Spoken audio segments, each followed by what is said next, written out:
No. Good evening. I'd like to call to order the public hearing of the Cave Creek Unified School District Governing Board. Today is December 9th, and it is 6 p.m.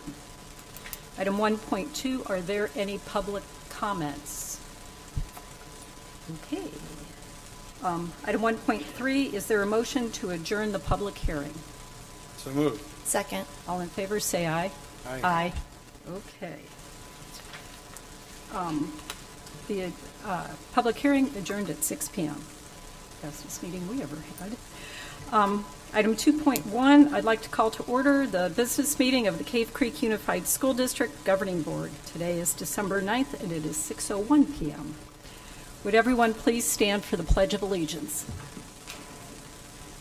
I pledge allegiance to the flag of the United States of America and to the republic for which it stands, one nation, under God, indivisible, with liberty and justice for all.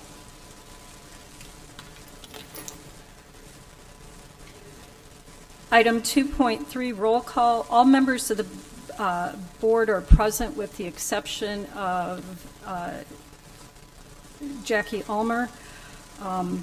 Members of the cabinet that are present are Dr. Pletnick, Dr. Hendrickson, Dr. Jensen, and Mr. Dolezal. Item 2.4, formal adoption of the agenda. Is there a motion? So moved. A second? Second. Is there any amendments? Anything want to be pulled? Okay. All in favor, say aye.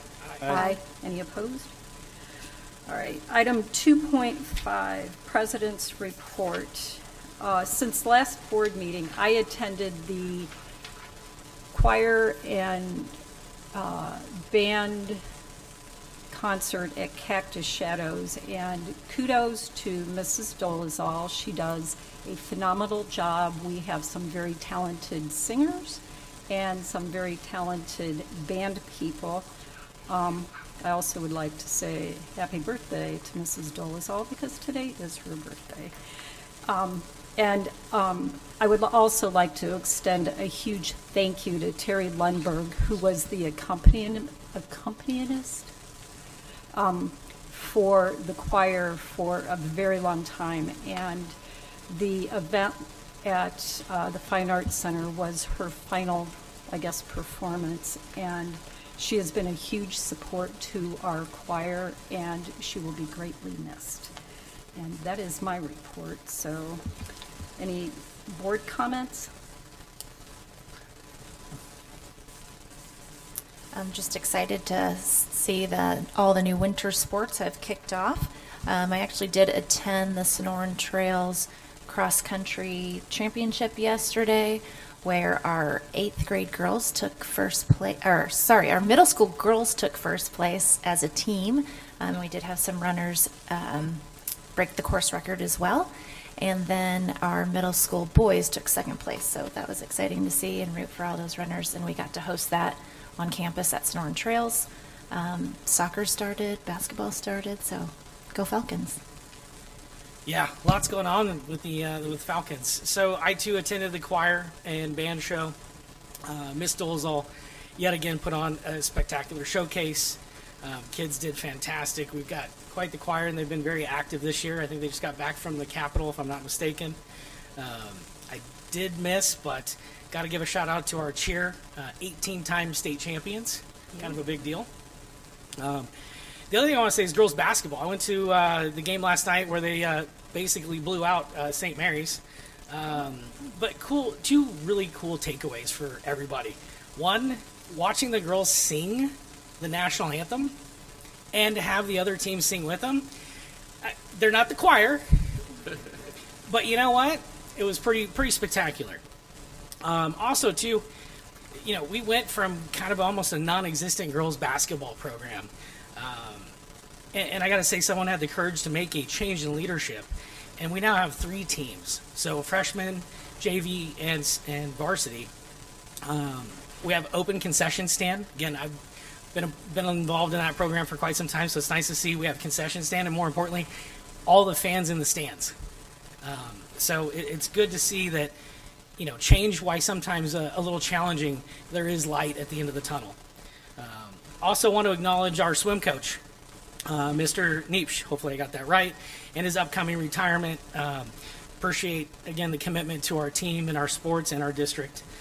And in closing, I would say to any admin, teacher, coach, students, parents, if there's something you want us to show up for, again, the counter's updated to the best of the ability, but shoot an email or a text or whatever. You can get a hold of us. We're not hard to find. Love to come out and support. Again, I know a lot of banquets happen and stuff, and they're paid for, so there's some things there. But again, we're always available and here to support the district. So thank you. Awesome. Jeff? Okay. Item 2.7, Superintendent's Report. President Greer, members of the board, thank you. As has been pointed out, Performing Arts at Cactus Shadows has been really busy this last week. Band and choir winter performance had certainly kicked off the holiday season, as well as the Honors Dance Company Greek Mythology show last week. They're great displays of talent and dedication. We had 10 original artworks by Mrs. Parsons' drawing and painting students were on display at the Hidden in the Hills Art Studio over the Thanksgiving weekend. We are certainly very proud to have our student artwork recognized and displayed locally. Again, as mentioned, the Cactus Shadows Dance and Cheer programs competed on November 21st and 22nd. Falcon Cheer took first place in all-girls stunts and first place in cheer game day 18 times now. Our dance team took fifth place, and both teams represented Cactus Shadows with pride, so great job, Falcons. And lastly, certainly on a personal note, I just want to take a quick opportunity to wish my wife, Karen, and wife and music teacher, Karen, a very happy birthday today, and thank her for all her love and support throughout the years. That concludes my superintendent report. Awesome. All right. Item 3.1, the Carefree Cares Awards, presented by Mr. Dolezal and Vice Mayor Croyer.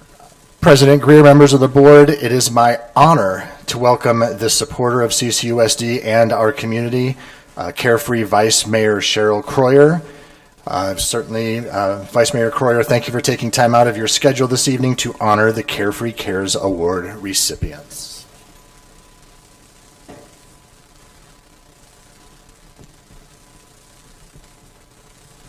Testing. We love doing this, first of all. I mean, we are so grateful to all of you and for everything you do for the up-and-coming leaders of tomorrow. Before we make the presentations, I want to thank the Imprints of Honor, which I guess was formerly the Veterans Heritage Project, for supporting Carefree's Veterans Day and Memorial Day celebrations this year. Jacob Wampler, I hope I'm not destroying your name, the club leader and teacher for speaking at our Veterans Day event, and the CCUSD Vivace Honors Choir for the pop-up concert on Veterans Day.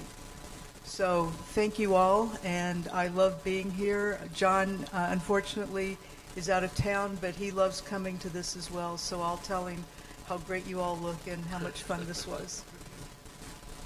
Perfect, Croyer. So when you hear your name, please come up. I've got your certificates, and Vice Mayor Croyer has some awards for you. Some other goodies, thank you. So from Cactus Shadows High School, Alicia Young.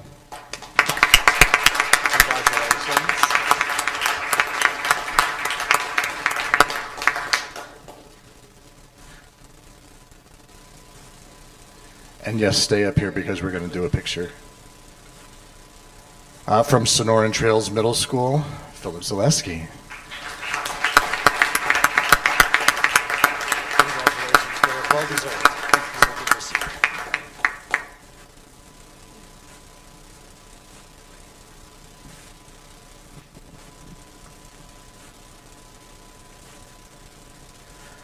From Black Mountain, it's Madison Jones.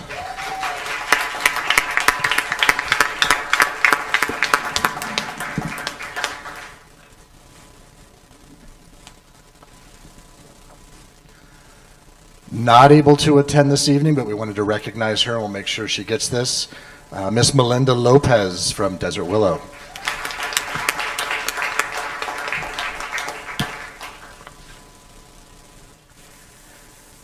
And last, from Horseshoe Trails, Mrs. Jan Tufts.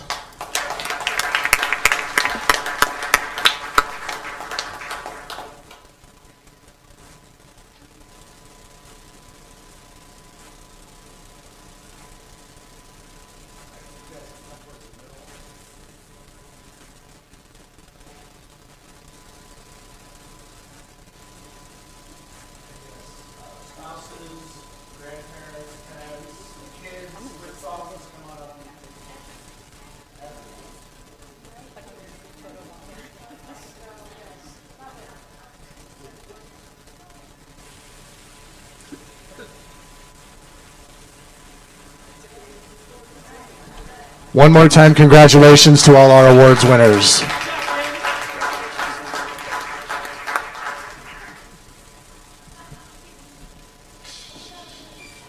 Just keep taking pictures, okay? Item 3.2, the 2025 Climate Survey presentation presented by Mr. Dolezal and the Hanover team. President Greer, members of the board, it is my pleasure to introduce members of the Hanover research team. I know we've got Jenny Philpott and Sean Watkins, and I do appear there's some other people online. So Jenny, if you don't mind, I'll leave you to do the introductions of anybody else from the Hanover team. Sure thing. Just making sure that everybody can hear me okay. Yes. Yep. Okay, sounds good. Well, hello, Governing Board, and thank you so much for inviting Hanover Research to present and share more about our partnership with Cave Creek Unified School District. Hanover is a research and analytics firm, and we work closely with district leadership to evaluate best practices and conduct innovative research, which supported the district in the recent administration of your climate survey. The Hanover team is comprised of myself, Jenny Philpott, as Relationship Director, ensuring the success of our partnership while also managing the resources that are available to the district. Dr. Sean Watkins serves as your Content Director, managing all research and project timelines that we'll be talking through. And as I said, we'll be talking through the research conducted at a high level momentarily. We also have a senior member of our content team joining, James, along with the survey methodology leader, Ariana, joining us virtually for a more in-depth discussion and Q&A at the end of our presentation. As for our agenda this evening, we'd like to begin by giving you a brief overview of what we'll be reviewing together, and then turn your attention to a more detailed explanation of the district's data outcomes thus far. Hanover has created a rich history with Cave Creek this school year, implementing research summaries, and most recently beginning the initial iteration of this year's climate survey.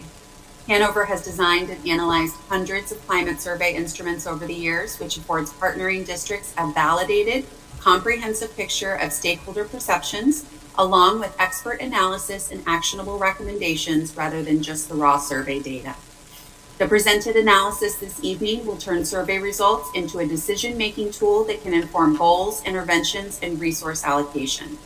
So with all of this in mind, I'd like to hand you over to Sean as we turn our focus to the impactful work completed and actionable recommendations outlined from the data. Sean? Good evening, everyone. Can you hear me okay? Yes. Yes. Perfect. Well, thank you all for inviting us to chat with you tonight. We're excited to talk about the results of the climate survey. So we'll go ahead and get started.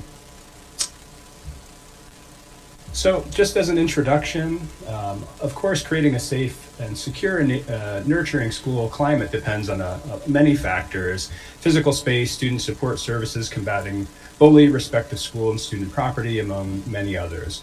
So we've conducted, as Jenny said, many climate surveys across the country, and the purpose of climate surveys is just that, to understand the climate and to better understand the needs of the overall community. And so, again, we're excited to chat here today about this survey for the 2025-2026 school year. And in a moment, we'll be talking a little bit more about the methodology, our analysis, as well as interesting and significant results and key findings. So, Cave Creek has worked with Hanover, us, to design, administer, and analyze this climate survey. We designed the survey for students, parents, guardians, staff, and community members. The survey was administered online in September and October of 2025, and the analysis includes a total of 1,701 respondents following data cleaning and quality control. And here we just see a breakdown of those 1,701 students, parents, staff, and community members. Community members only made up about 1.5% of the responses, so we don't see them here. But you see the breakdown of mostly the majority of folks that took the survey were parents at 49%, followed by students at 40%, and then staff at 9%. And then we'll see in terms of school level groups, folks at the middle school were most represented at 45%, followed by the high school at 35%, and then elementary comprises 19%. And then we can see a few other breakdowns here by staff as well as race and ethnicity.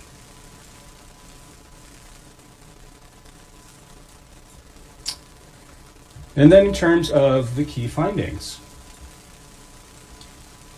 Positive emotional climates. So perceptions of emotional climate at district schools are an area of strength, although staff and parent responses are consistently more positive than student responses. And we'll see that throughout this presentation, with the exception of one slide where there's higher perceptions for staff and parents as opposed to students. More than 2/3 of staff and parent respondents agree students feel like they belong at school and feel welcome at school, while a majority of students report that they feel welcome at school and they feel that they belong. Only 45% of students report that they are proud to attend their school, and only 35% report that they like school. So we see some large differences here between students and staff and families. So opportunities for additional research to better understand what's going on there.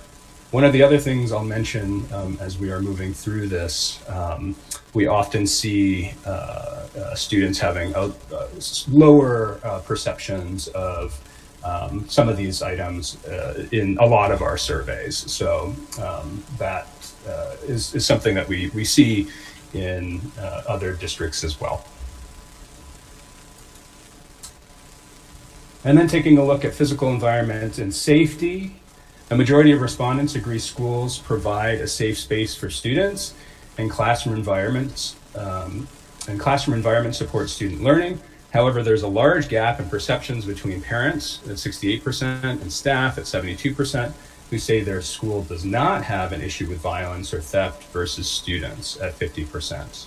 So definitely an area that we would recommend additional research to better understand those perceptions and experiences of students.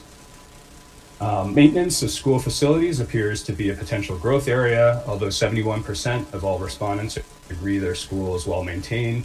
Students and staff are less likely to agree than parents. In addition, while 66% of respondents agree schools have clean common spaces, only 33% of respondents agree schools have clean bathrooms.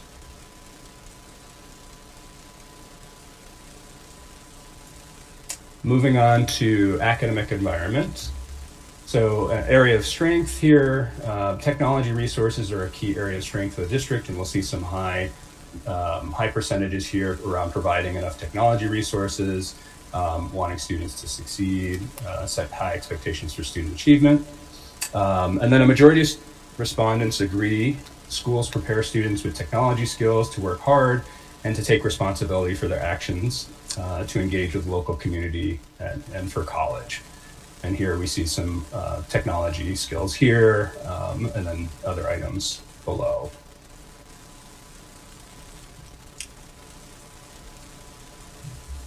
Student support services, another area of potential growth.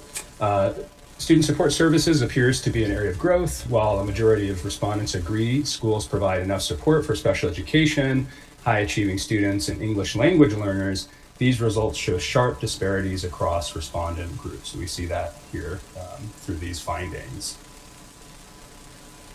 Especially notable are negative parent perceptions of school district support of special education and underperforming students, so 36% and 33%.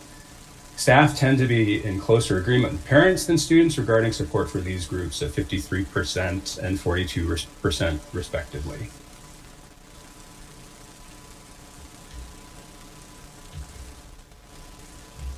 Student relationships. Student relationships with adults are an area of strength, although students provide less favorable ratings than parents and staff. So here we see respect students, and caring about students. You can see the breakdown by parents, staff, and students. Ratings of relationships among students are less positive, and students have less favorable opinions than parents and staff. So again, students are here at the orange 47% and 49%. We see the difference here is here between staff and parents.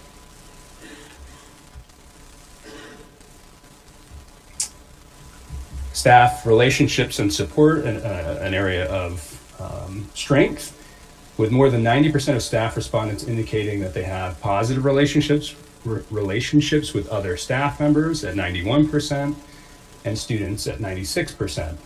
However, staff perceptions of resources provided by their building or school are less positive, and only 32% of staff agree that their buildings or school provides enough material resources.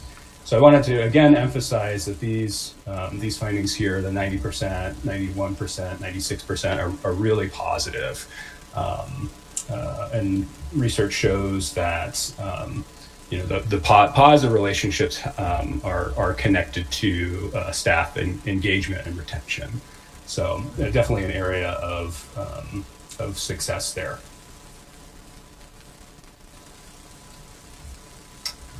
And then moving on into our recommendations and next steps. So based on our findings and our analysis, next steps for continuous improvement. Provide staff with enough material resources to teach each student effectively. To ensure the district is getting return on investment of its purchased materials, the district should consider conducting a needs assessment study to understand which programs, materials, and resources are implemented with fidelity. Work collaboratively with parents and staff to assess special education service needs and support for underperforming students. So parent perceptions of the lack of support for special education and underperforming students are an opportunity to engage parents in dialogue to understand the current state, and if needed, develop strategies to provide additional support for these student groups. And this is an area, all these are areas that we could potentially support the district with as well through additional research, whether it's qualitative in-depth interviews, focus groups, projects like that. Develop strategies to improve students' perceptions of other students. The district should explore programs that aim to improve student-to-student relationships and develop a healthy respect for each student, regardless of background or ability. Effective programs should give student leaders opportunities to design and implement strategies, initiatives, for example, events or initiatives, empowering them to improve student-to-student relationships. That we've seen in many other districts where they provide those leadership opportunities that they can make really positive progress when they conduct this annual survey. So when they check in again the following year. Align the current curricula with expectations for students' global community engagement and potential career pathways. The district should look for ways to innovate curricula or draw clear lines between instruction and expectations for global community engagement and career preparation. Perceptions that schools do not prepare students for careers are similarly low. And then finally, excuse me, further investigate student perceptions of school safety and climate. While generally positive, student perceptions of school safety are significantly lower than staff or parent perceptions. This trend suggests students may be exposed to safety issues of which adults are not aware. Alternatively, students may perceive violence and theft differently than parents and staff, and therefore creating additional opportunities to dialogue with students could improve perceptions. And the important thing to recognize with surveys is that we get a large breadth of information across a variety of groups throughout the larger community. And so oftentimes we'll find that we have additional questions based on what we found through a survey. And so that's why we value mixed methods approaches to working through some of these challenges within districts, because there are many perceptions and different data points that are useful in determining the best way to move forward to address some of these challenges. And then finally, build on strong relationships among staff to ensure continuous improvement. Staff relationships are a key area of strength. Cave Creek can build on this strength by engaging staff and examining the root causes for these positive perceptions so schools and the district can preserve and expand upon these elements. And we'll pause there and open it up to any questions that you may have. I have a question. When it comes to, this is Member Walker, I don't know if you can see me, sorry about that. But That's okay. When it came to the data, especially when I look at all of these questions, do we have the breakdown by age group, like a K-5, the middle school versus the high school, both for staff and students? That's a really good question. We do have that information that we can work with district leadership in order to get you some supplemental information with those breakdowns. For the purposes of this presentation, we wanted to kind of keep it at a higher aggregate level, but the data is available that the district can dig into a little bit more deeply, and we can work on getting that for you all. Especially in those areas towards the end that were, of concern. I mean, is the elementary school really having safety issues, or is it more a middle school and high school issue? So that was more my question for how that affects all those different categories that we looked at. Member Walker, I'll work with them and get a breakdown, and we'll get it into a weekly update to get it to you. Thank you. Can we add special education in that one? As far as Per age breakdown at levels as well? Levels as well. And what is it exactly tying to? Because that's a broad stroke. So is that talking to what we currently offer? Is that more following like an IEP? Is that like, what are those little indicators that are ranking that way? Sean, Jenny, I'm going to leave that to you guys in terms of knowing those questions. I'm sorry, I couldn't quite. Could you repeat that for us? Yeah, so on the special education breakdown, do you have the indicators of what specifically those triggers were, being how that's just a broad statement? Like when it's scoring low. I missed the end of that. So special education specifically. Yeah, so special education, when it comes down to getting a little bit more granular, what is the indicators that are saying that it scored low? Meaning, obviously the students scored it high because they just checked the box there, but for parents and staff, it was low. So what were those key indicators that they were scoring on? Yeah, so we could also share the question stems as well. The questions were around sort of, that I'm paraphrasing a bit, but perceptions around how much support is given to these different groups of students, and we can share that more specific breakdown so you can get a more nuanced view of what folks are seeing. Remember that this is perception data, and so one of the items to dig into further is, as you break down by different groups, perceptions versus what's actually happening. If there is interest in digging further into special education, perhaps doing a specific special education survey, talking to families who are served, who have students who are receiving support through special education services can help kind of tell that fuller story. For this particular question, just to give you the root, my child's school provides enough resources and support for special education students. So that was the specific question that we were pulling from. And I do find it interesting. I don't know if that's what you're finding interesting, as well as other perceptions that the students were lower in areas. However, this one, the students who are actually higher, they're the ones that are living it every day and there. So I did find that interesting as well. So I've got a couple of things just to request and get more granular on for you. Okay. Yes, and I failed to mention that. That was a really interesting finding here, where we see as opposed to a lot of the other the data that we had shared with you. It's kind of flipped here, where the students' perceptions are quite a bit higher than the staff and parents.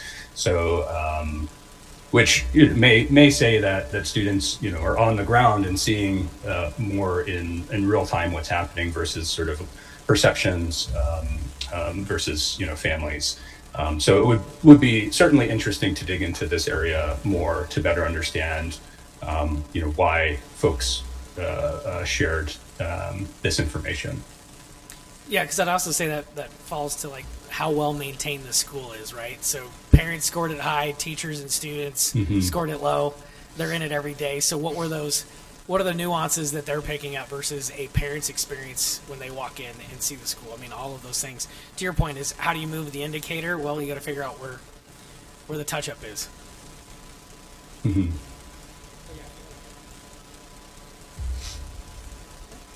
Well, and I guess just following up on that, as I've heard this and digested it, to me this becomes dig-in time. Like, how do we dig into this? And one, getting it in the hands of our leadership team and looking at the recommendations, all of that.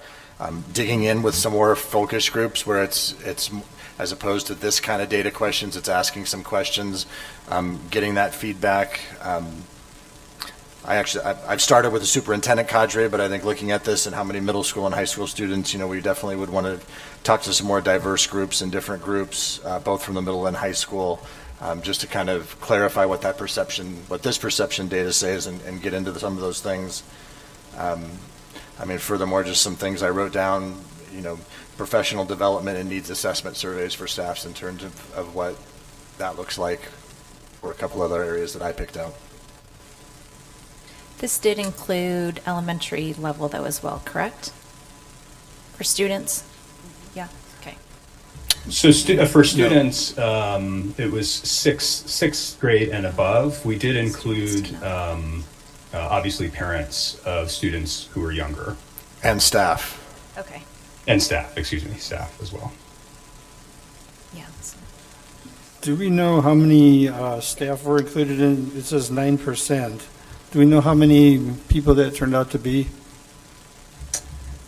We do. Ariana, do you have that in front of you? How many staff members? One moment. Just doing the simple math, it's about 170, because if there was 1,700 total respondents and 9%, it would be about, so it's in that ballpark. About 170? Yep, just exactly. It's 155. Nice math. And I wanted to just ask about the other one about the continuous improvement. We have the 45% of students, parents, and staff think that we're not quite, the curriculum is not quite suited for employment or career or education or that matter. And since that 3 E's is one of our tenets, can we get some more information on that area? I'd like to see what they're thinking, what they think we're lacking, that might make that those scores go up a little bit, since that's part of what we're supposed to be doing. That's certainly an area that we could support the district diving into more. I'm not sure I heard exactly, but what we're seeing, particularly in this sort of post-pandemic world and now AI world, is that a lot of families, students, staff as well are trying to figure out how to best engage students, particularly around either sort of career-oriented or sort of those more global-oriented skills and experiences that are going to prepare them to be successful in this new world. And so many districts are also dealing with those same tensions as we're all trying to keep up with this vastly different world than just a few years ago. So we would recommend, conducting additional research, talking to folks, doing those focus groups. We can support as well from our end as a as an objective third party coming in and either conducting our own research projects or taking data that you all have collected and doing our own analysis as well, to be able to provide you with some guidance with how to move forward and better support the community.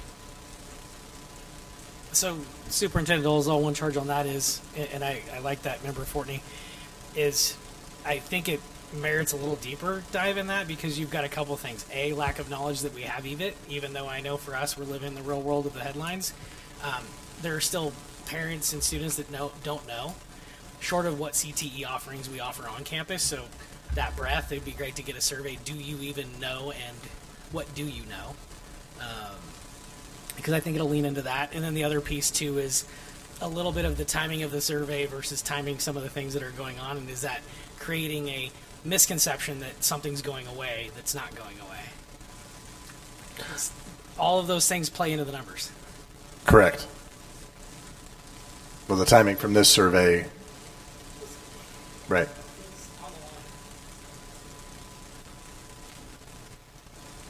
No, agree, and I got you as well, Member Fortney, just in terms of additional information, which I think, and Sean or Jenny, correct me if I'm wrong, I don't know that we can get more out of the data, this perception data, so it really would be going to that next step of gathering groups and getting that feedback, which then, again, we could record. That would be my recommendation, kind of record and do it that way, and then send to Hanover for them to process. And do the breakdown and the research and gathering trends behind it. But I'll put it in an update, because again, or we can have them come out. There's dollars with having them come out versus us doing and that. So I think we could accomplish that and get some of that data to them. So Sean and Jenny, if you want to chime in if I've misspoken. Yeah, so one of the ways that we've supported the district is by creating a protocol, listening tour protocol that can be used to talk with different groups. We can adjust that, of course, in order to better fit the needs based off of the findings of this survey. But we're here to partner with the district.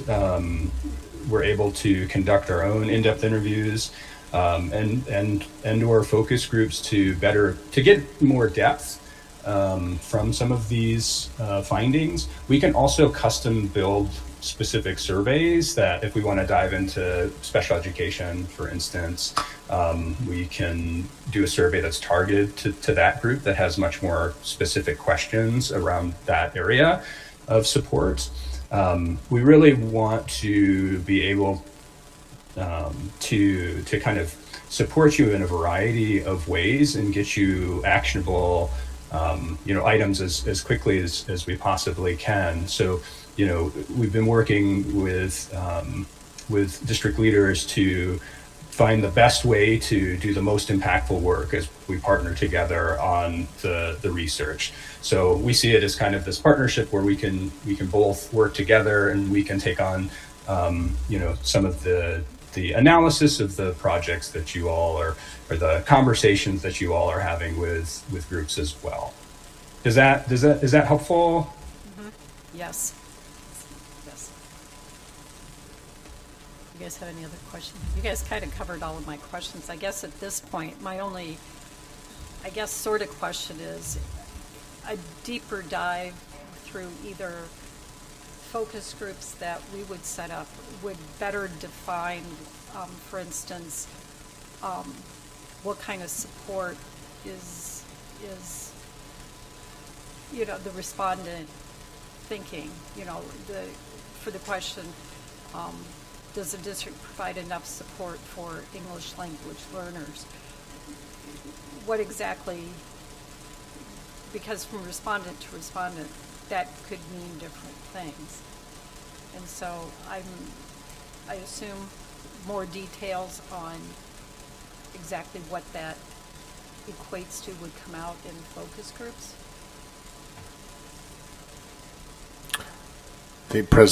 Sean, I don't know if you heard that, but ultimately, yes. I think the perception data is there, and to get more specific feedback, it would necessitate those focus groups to get that.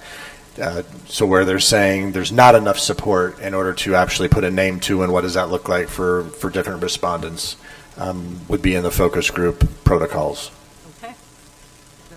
Correct, and I think it's useful to look at climate surveys as sort of, especially this first one that we've done with you, as sort of baseline, right? And so we're getting a lot of information. It's giving us a lot of questions with where to sort of focus next, but we're able to kind of highlight those key areas, right?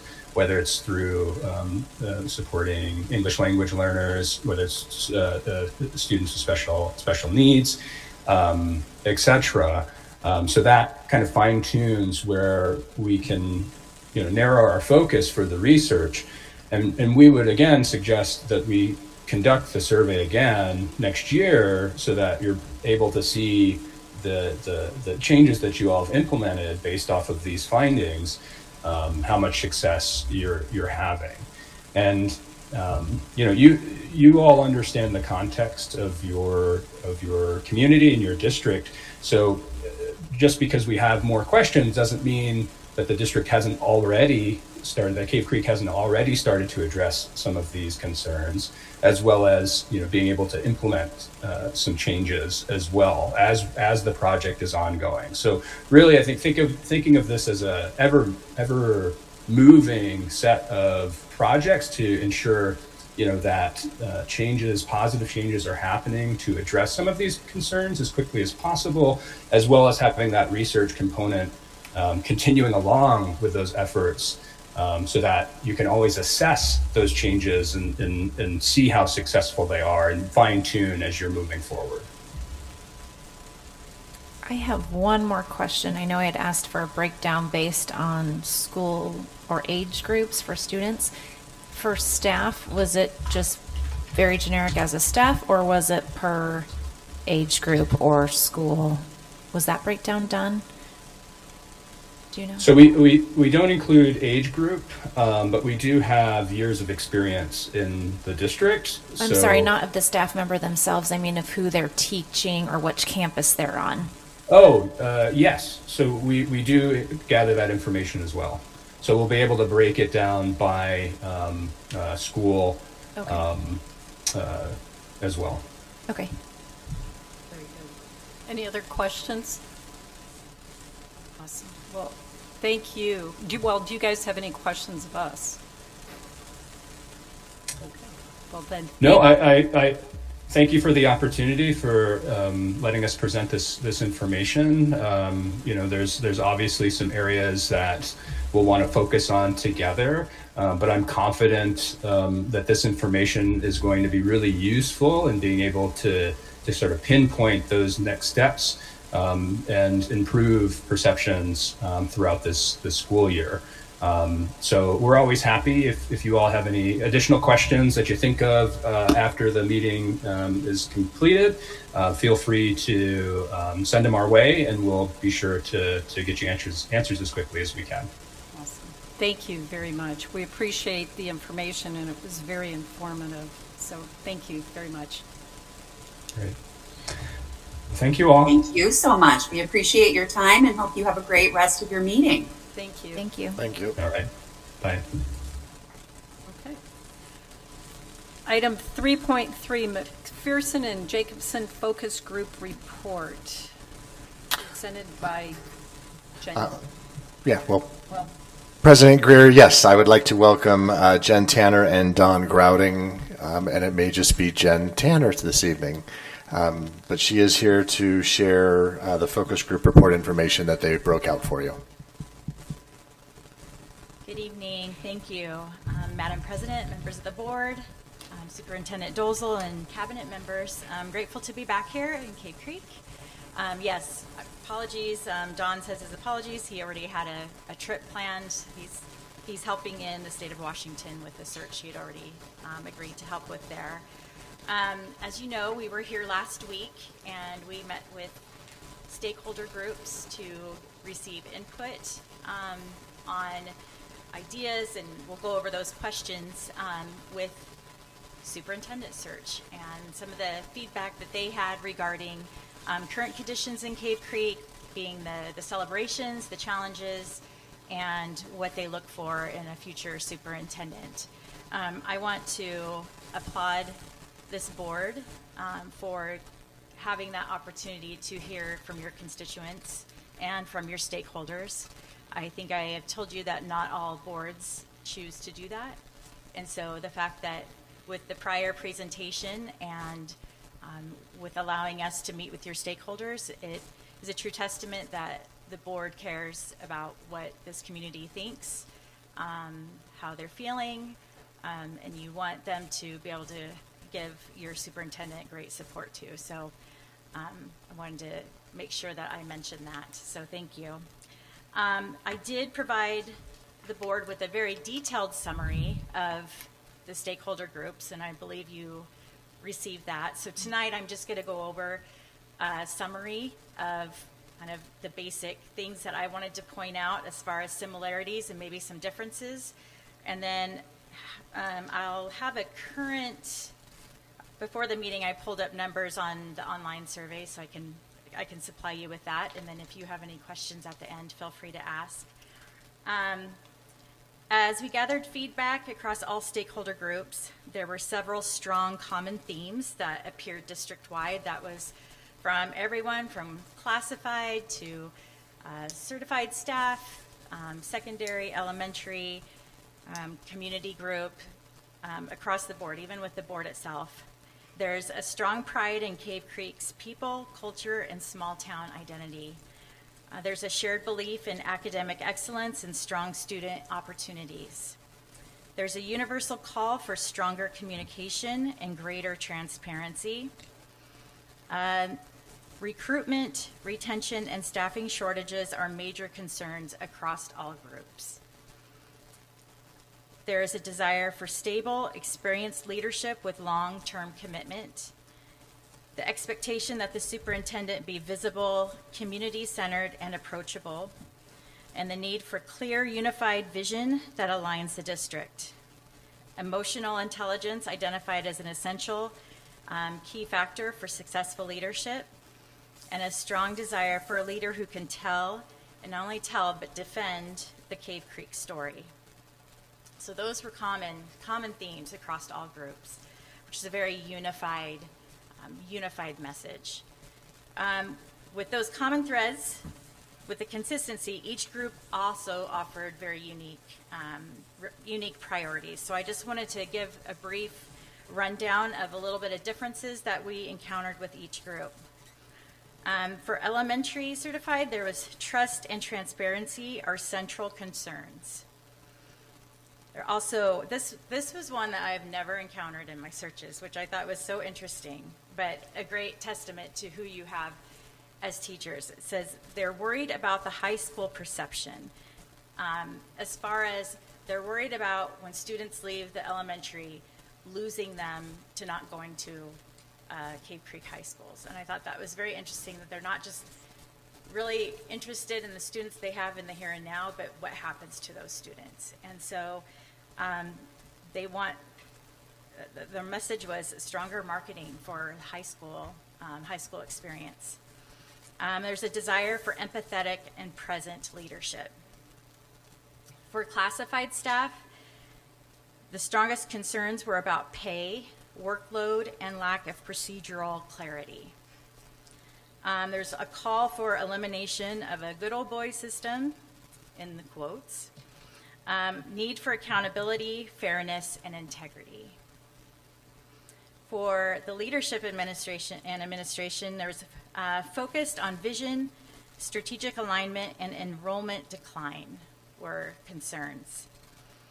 Need cohesion across the district and a relaunch of a mission and vision. And they're interested in having a superintendent who will stay long-term, provide long leadership. For secondary certified, there was an emphasis on academic rigor, concern on teacher burnout, and parent dynamics. Want a business-minded leader who can tell the district's story, and focused on celebrating academic success. There was concern at times where a lot of focus was maybe put into some of the negative things being said out, from the public, rather than necessarily always focusing on the good and the celebrations that were going on within the district. So that, to sum that up. And for the community, which were made up of parents and students, a strong emphasis on pay, staffing shortages, and program loss. Concerned about housing costs and public education perceptions. And looking for someone who's personable and an ambitious superintendent with strong financial awareness. So those were kind of the main differences. As you know, we still have the online survey live, and that is still live until the end of the week. So we hope to continually get more feedback from that. As of now, or before the meeting, we had a total of 249 individuals who have taken that survey. Of those, 55% were parent of a current student, 18% current staff member, 10% was parent of a current student and current staff member. Current student was 8%. Community member with no school-age children was 6%. And then under the other was 3%. So that's what the numbers are looking for as of this time. So taken all together, I would say it was a very unified message of what individuals are looking for in their next superintendent for Cave Creek. To sum it up, I would just say they want a proven strategic leader who communicates exceptionally well, someone who understands and values small town culture. That came through loud and clear, and has the resilience to face challenges directly, and someone who can unite the district through vision, transparency, and community engagement. So I am open for any questions you may have. You mentioned, first, thank you for putting all that together. You mentioned as of this start of the meeting, there's been 249 respondents. Is Yes. that typical, or would you expect there to be more by the end of the week? No, I would say that's about typical, depending on how much each school, how the districts push that. Sometimes you have a little bit more push within the schools from principals, or more outreach from teachers to parents. It just kind of depends on what the outreach has been. Okay. Can we do a text message of however that comes through of, please complete the survey to everybody, whoever's in that That dang has a tank? link in it, so I know I we have it believe on so. all So, the I mean, websites. certainly, right. There's a pop-up on the websites, but we can send another parent square. We can do a text think a message, text, I believe. Having multiple kids at multiple schools with Parent Square, sometimes that gets really long when it just comes from Parent Square, unless it's, like I said, a direct text message, which I know we've gotten for different things. Yeah, I mean, and just to speak to it, pop up on the website, which pops really well. It's already in the wild on social media and multiple sites, thanks to our community. So, I mean, it is being, I will say in fairness, it's going, but I would to your point, double down on one more push. Yeah, and Mullen maybe included it closes Friday. Maybe there's some urgency just to get it done then. Yeah. Absolutely. Yeah, I will say we usually see an uptake towards the very end. The last 2 days is typically when we get a lot more input. When you were giving the percentages for each group that responded, what makes up the 3% of other? That's just one of the options they have. So They're not a staff, they're not a parent. not staff. They're They're just not in the community. They're not in the community. They're just a they random just respondent. identified themselves as other. Okay. Okay, well, glad they chimed in. And it, That's the anonymous button? oh, Yeah. okay. Maybe it's alumni that doesn't live in the community anymore. Who knows? I'm going to go. Any other questions? No. Thank you. You're welcome. And then as soon as we get those results from Friday and get those all compiled, you will get an email with those results. Great. I appreciate it. You're Thank welcome. you very much. Thank you. All right, item 3.4, the monthly financial report presented by Dr. Plotnick.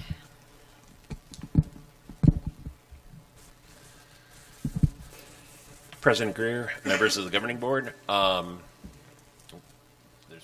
You're wrong one.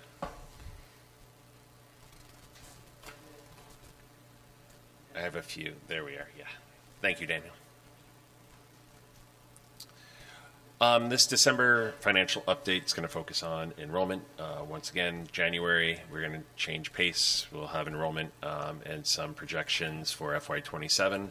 But tonight, we're going to look at enrollment like we did last board meeting.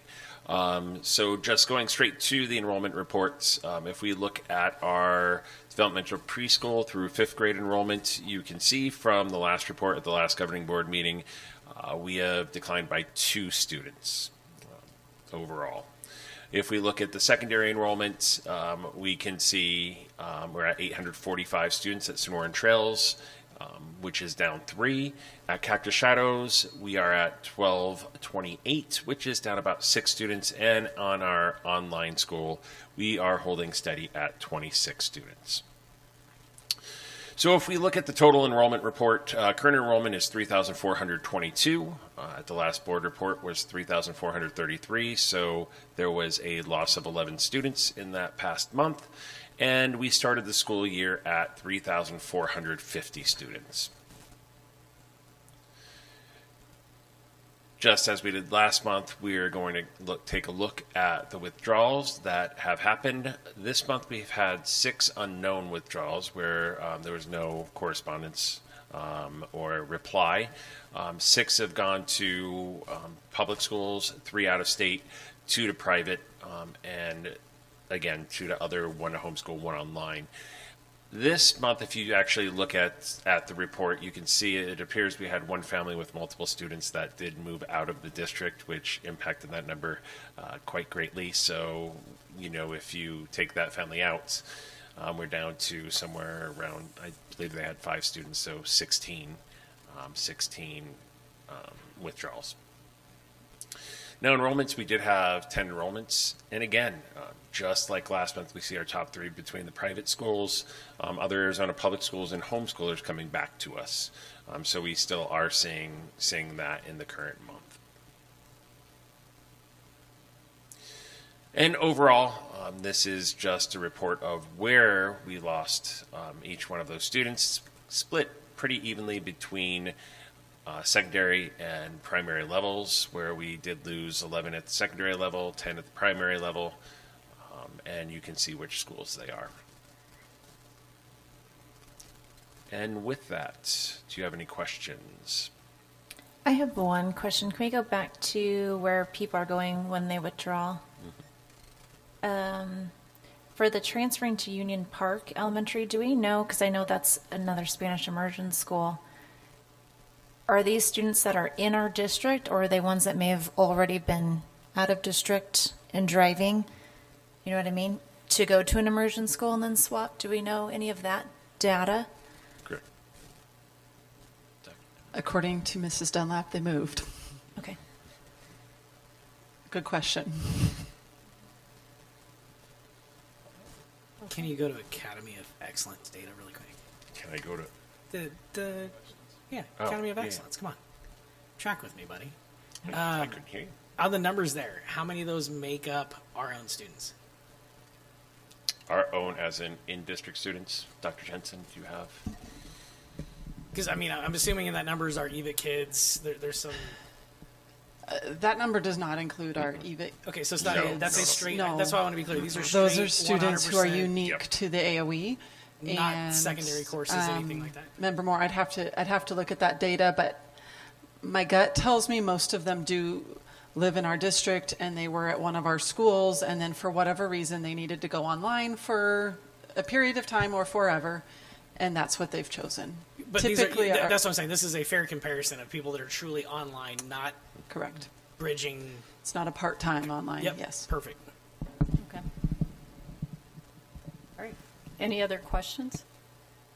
Do we, when we see some of these withdrawals for homeschool, are we, I mean, I know this is beating a dead horse because we've looped this one again, but how hard are we pushing our Academy of Excellence as an option versus a complete withdrawal to homeschool? That's a good question, Member Moore. So when they're withdrawing, if they are like wanting to have talks with us, we always problem solve, and usually they'll work with a counselor or someone who's able to provide all of the options that we offer. And so it really does depend, and I can send you the data from the exit surveys to show you exactly what some of them say. But yes, we always offer that as our first option before completely leaving us. And have we thought about, as people withdraw, like, I mean, again, I know sometimes you just can't get people on a phone. I get it. They make a decision, they walk away. But are we at least maybe taking that shot at sending the parents an email of like, hey, I know you withdrawn for any reason, you're thinking about homeschool, like some of our parents have. Here's another option. Would love to, help you out, whatever the case may be.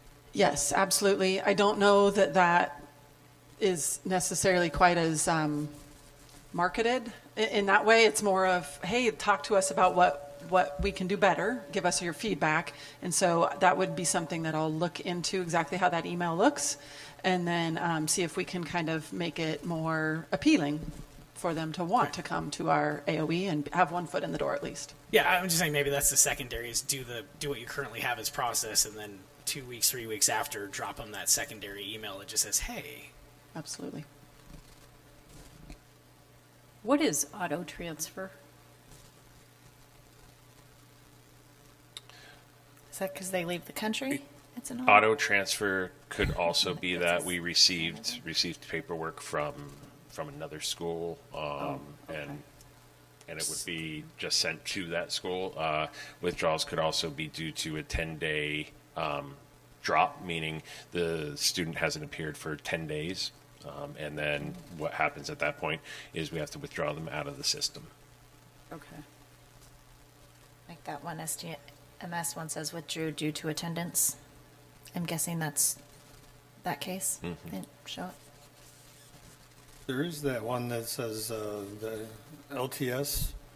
Is that, when that occurs, are we talking to these families about using our own first, and then they just decline that and go someplace else? Yes, and if they withdraw and go to our AOE, they still show up as a withdrawal on CSHS, and then they would be an entry onto the AOE side. So yes. And many of them do select, there's not many, but some of them do select that out of the small number. Okay. Any other questions? Okay. Thank you for that info. And then item 3.5, the budget revision. Me again. You again. All right, President Greer, members of the governing board. Tonight, we are going to do our 2025-2026 December budget revision. Now, with the December budget revision, one little piece to note is we are not required to do this revision, just as we weren't required to do a revision last December. We are within 1% of our budget limit. Therefore, the state does not require us to, but I did make a promise with the changes that we've had in our district that I would update you along the way. And again, we had our September update with the new forms and the new dollar amount of student funding, and we will have another budget revision in May. Now, I'm going to go over budget terms and reminders. This is something that you've seen before. This is something that I do throw in all of these budget presentations, but I think it's very important that we keep reiterating some of the important differences between school district budgeting and then the private sector budgeting. And so as we look at this, when we look at our budget the budget sets the capacity or how much we can spend. It does not reflect the expenditures. Our actual expenditures were presented in our annual financial report, which occurred in October. So we will not find out what we actually spent this current school year until next October, when the year closes out. Again, I talked about when we can revise our budget, and student funding is determined by the current, for maintenance operation, it's determined by the current enrollment. And we'll cover that just in a second. And the one thing to also remember is our DAA, or our capital funding. That's actually determined by last year's student count. So how do we determine the student count? Our average daily membership, or ADM, if you hear me say ADM, is determined by our enrollment for the first 100 days. So if a student is with us for all 100 days, we receive funding for that student. If the student is with us only for half of that period of time, we receive half of the funding. And again, that formula is weighted based upon the student level, but also their needs, if they have needs such as special education needs. Funding is also done in the term you will hear buckets. So if you hear me refer to buckets, that refers to where that money is coming from and how it can be used based upon the uniform system of financial records. And again, if you look at private schools, they don't operate by that. If you look at charter schools, they minimally operate on that. But again, when people talk about full transparency in education, the one thing I will constantly say is that public schools are transparent. We will tell you where the money is spent based upon the 20-some digit account codes that we are forced with every single purchase that we do. So examples of buckets would be maintenance operation, again, capital or district additional assistance, our classroom site funds, and also our federal funds. The one piece with the federal funds, and we'll talk about those tonight, is that they do often carry the most restriction. And an example of those federal funds would be our title funding, also our IDEA or special education funding. And so when we also look at our budget, you will, and during our work studies, you've often heard me say budget controlled versus the cash side of the house, or the cash controlled fund. Budget controlled funds are set by a state formula or legislative appropriations. We are dependent upon those formulas, and so we have to budget according to those formulas. Where on the cash side of the house, we have more freedom to use the money. Those are things like our rentals, where we bring in money for rentals, and it gives us the freedom to use that in various ways. Other terms you may hear from me are maintenance of effort, and what that means is we have to put X amount of local dollars in order to receive some, for example, our IDEA grants for our special education. So we have to show we're putting our local funds in so that we can receive the maximum amount of federal funds. Then also you'll hear supplanting, and Member Moore, I think you'll hear this with EVIT and our teachers. It's when we spend our local money on, say, a position, and then we receive outside money such as a grant.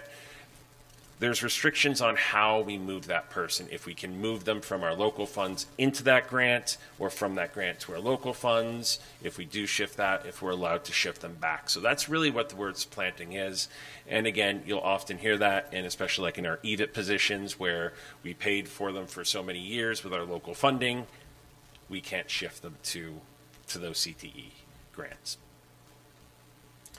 Now, I put this slide in to give you an idea. Here are just some of the various funds that we may have. And I stole this slide from another presentation from another CFO, where these are just examples of various funds with restrictions. And as you can see, there are a lot of them, and that is not all of them. So when we're dealing with classroom site funds, there's ARS statute that tells us what we can do with the money. Instructional improvement funds, there's ARS statutes that tell us what we can do with the money.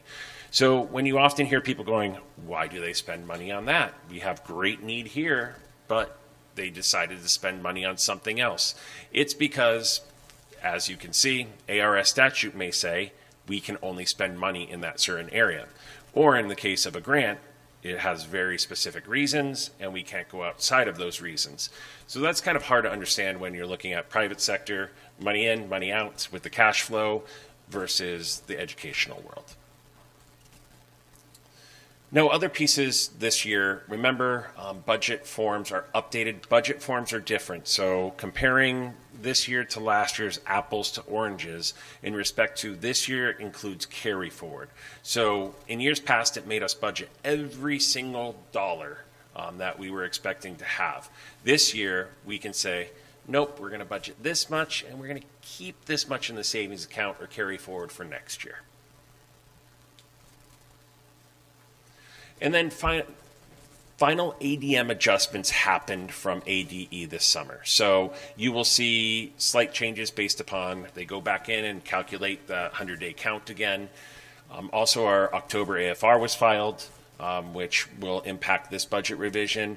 November, we finally closed out FY25 when we received what's called their Budge 75. What that is it tells us exactly how much money we did spend, how much our capacity was last year, and how much we get to move from last year to this year that we didn't use. And then we are getting closer and closer to that 100-day count, which happens in that beginning of January. So that ADM funding in that February report, we should have a very good idea where we're at in February with that. Also, we received notification that we do in the state budget, there is this year one-time funding for state aid, district additional assistance, and free and reduced lunch, which gives us a little bit extra money. So that was built in. The first payment will happen in December, and then the second payment in June. So where have we been with our budget limits? And here's a chart that shows you in FY25, we're about $28.4 million. As of our adoption, we projected that we would have $26.5 million. In September, we revised up to $26.8 million based upon our enrollment at the time. And in this December revision, you're going to see, based upon our November statements, that we're about $26.45 million for our maintenance and operations funding. In capital or DAA, $2.47 million was last year's total. Now we projected at $2.23 million, and then September $2.1. And again, December, after the final student count from last year, we're receiving that Budge 75. We know that it is $2.15 million. So what are the differences between the last revision and this revision? Now, RCL is our revenue control limit. That's our M&O. You can view that as that is how much we are funded for our students.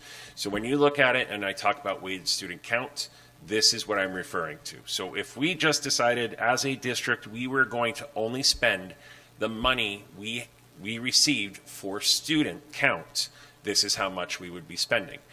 So as you can see, we're at that $26.47 million.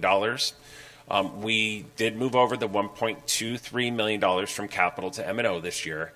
And our Budge 75 said our carry forward that we did not use, our M&O that we did not use last year, was $3.7 million. Estimated for that one-time payment from the state is about just over $400,000. So you can see in December, $31.8 million is our budget capacity. And again, remember, that is capacity. That is as much as we can spend. That is the maximum. Anything past that, we don't have the capacity, which means we won't have the money to do it. As of right now, and we'll go on with this, expenditures for FY26, as I have budgeted, $29.6 billion. We'll dig into that in a little bit. And then right now, projected carry forward after this year ends, if that is our expenditures, we will be carrying forward about $2.2 million. Now, the one piece I wanted to mention on the bottom, that's about 7% of our overall maintenance operation budget. Last year was about 10.7% of our maintenance operation budget. But the one thing I want you to remember is we didn't move all our capital over this year. And now on our capital budget side, you can see that our total capital limit is $2.15 million. So the good news with that is that we're keeping $992,000 in capital this year. So we would have received $1.77 million in with our carry forward and then interest. But we are keeping that additional almost $1 million. Again, it dropped under $1 million just based upon that student count adjustment that occurred. But our carry forward, moving forward, would be increased to about $1.36 million at that point. So you can see the percentage of the budget is about 63%, which is up about 4.5% over the previous years. So other adjustments to talk about are to our grant funding. Now, with the grant funding, you will see increases in title and also our IDA. Part of that, though, is carry forward, meaning money we didn't use from the previous year that we were able to move over to this year. Part of it is we received additional funding. So you can see that our title funding did increase to just under $450,000. Our IDA funding did increase to about $870,000. And then CTE money stayed flat. So the next question I wanted to answer for you is, where are we in our journey? Just because I figure the update is, okay, now that we took the actions we did last year, where are we within our budget? Where are we within those predictions of where we thought we would be? So I am going to show you slides from previous work studies and board meetings.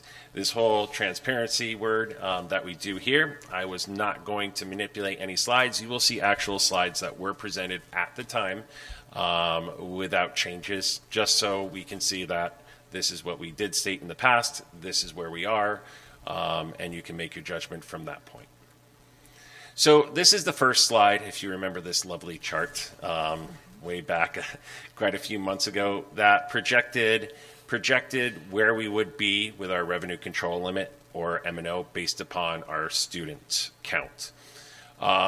If you remember, if we matched just the same loss, if we didn't do anything, match the same loss we had, we'd be at about $26.9 million. And now where we are right now is $26.47 million. We said if we lost 15% in both schools, we'd be about $26.56 million. That's the number you saw within all those presentations back in February. We are within 0.23% of those projections. So in 10 months and a new school year, we're within 0.23%. Now, this is from the work study, February work study. We're going to cover slides 1 and 3 from those work studies. The right side is 27 to 28. Really, it's the chart on the left side that I want you to pay attention to. The chart on the left side, if you look at it, again, we projected if we did not close any schools, we'd have about $26.9 million in ADM funding, moving $1.2 million over from our capital. We'd have a total of $28.1 million in capacity at that point.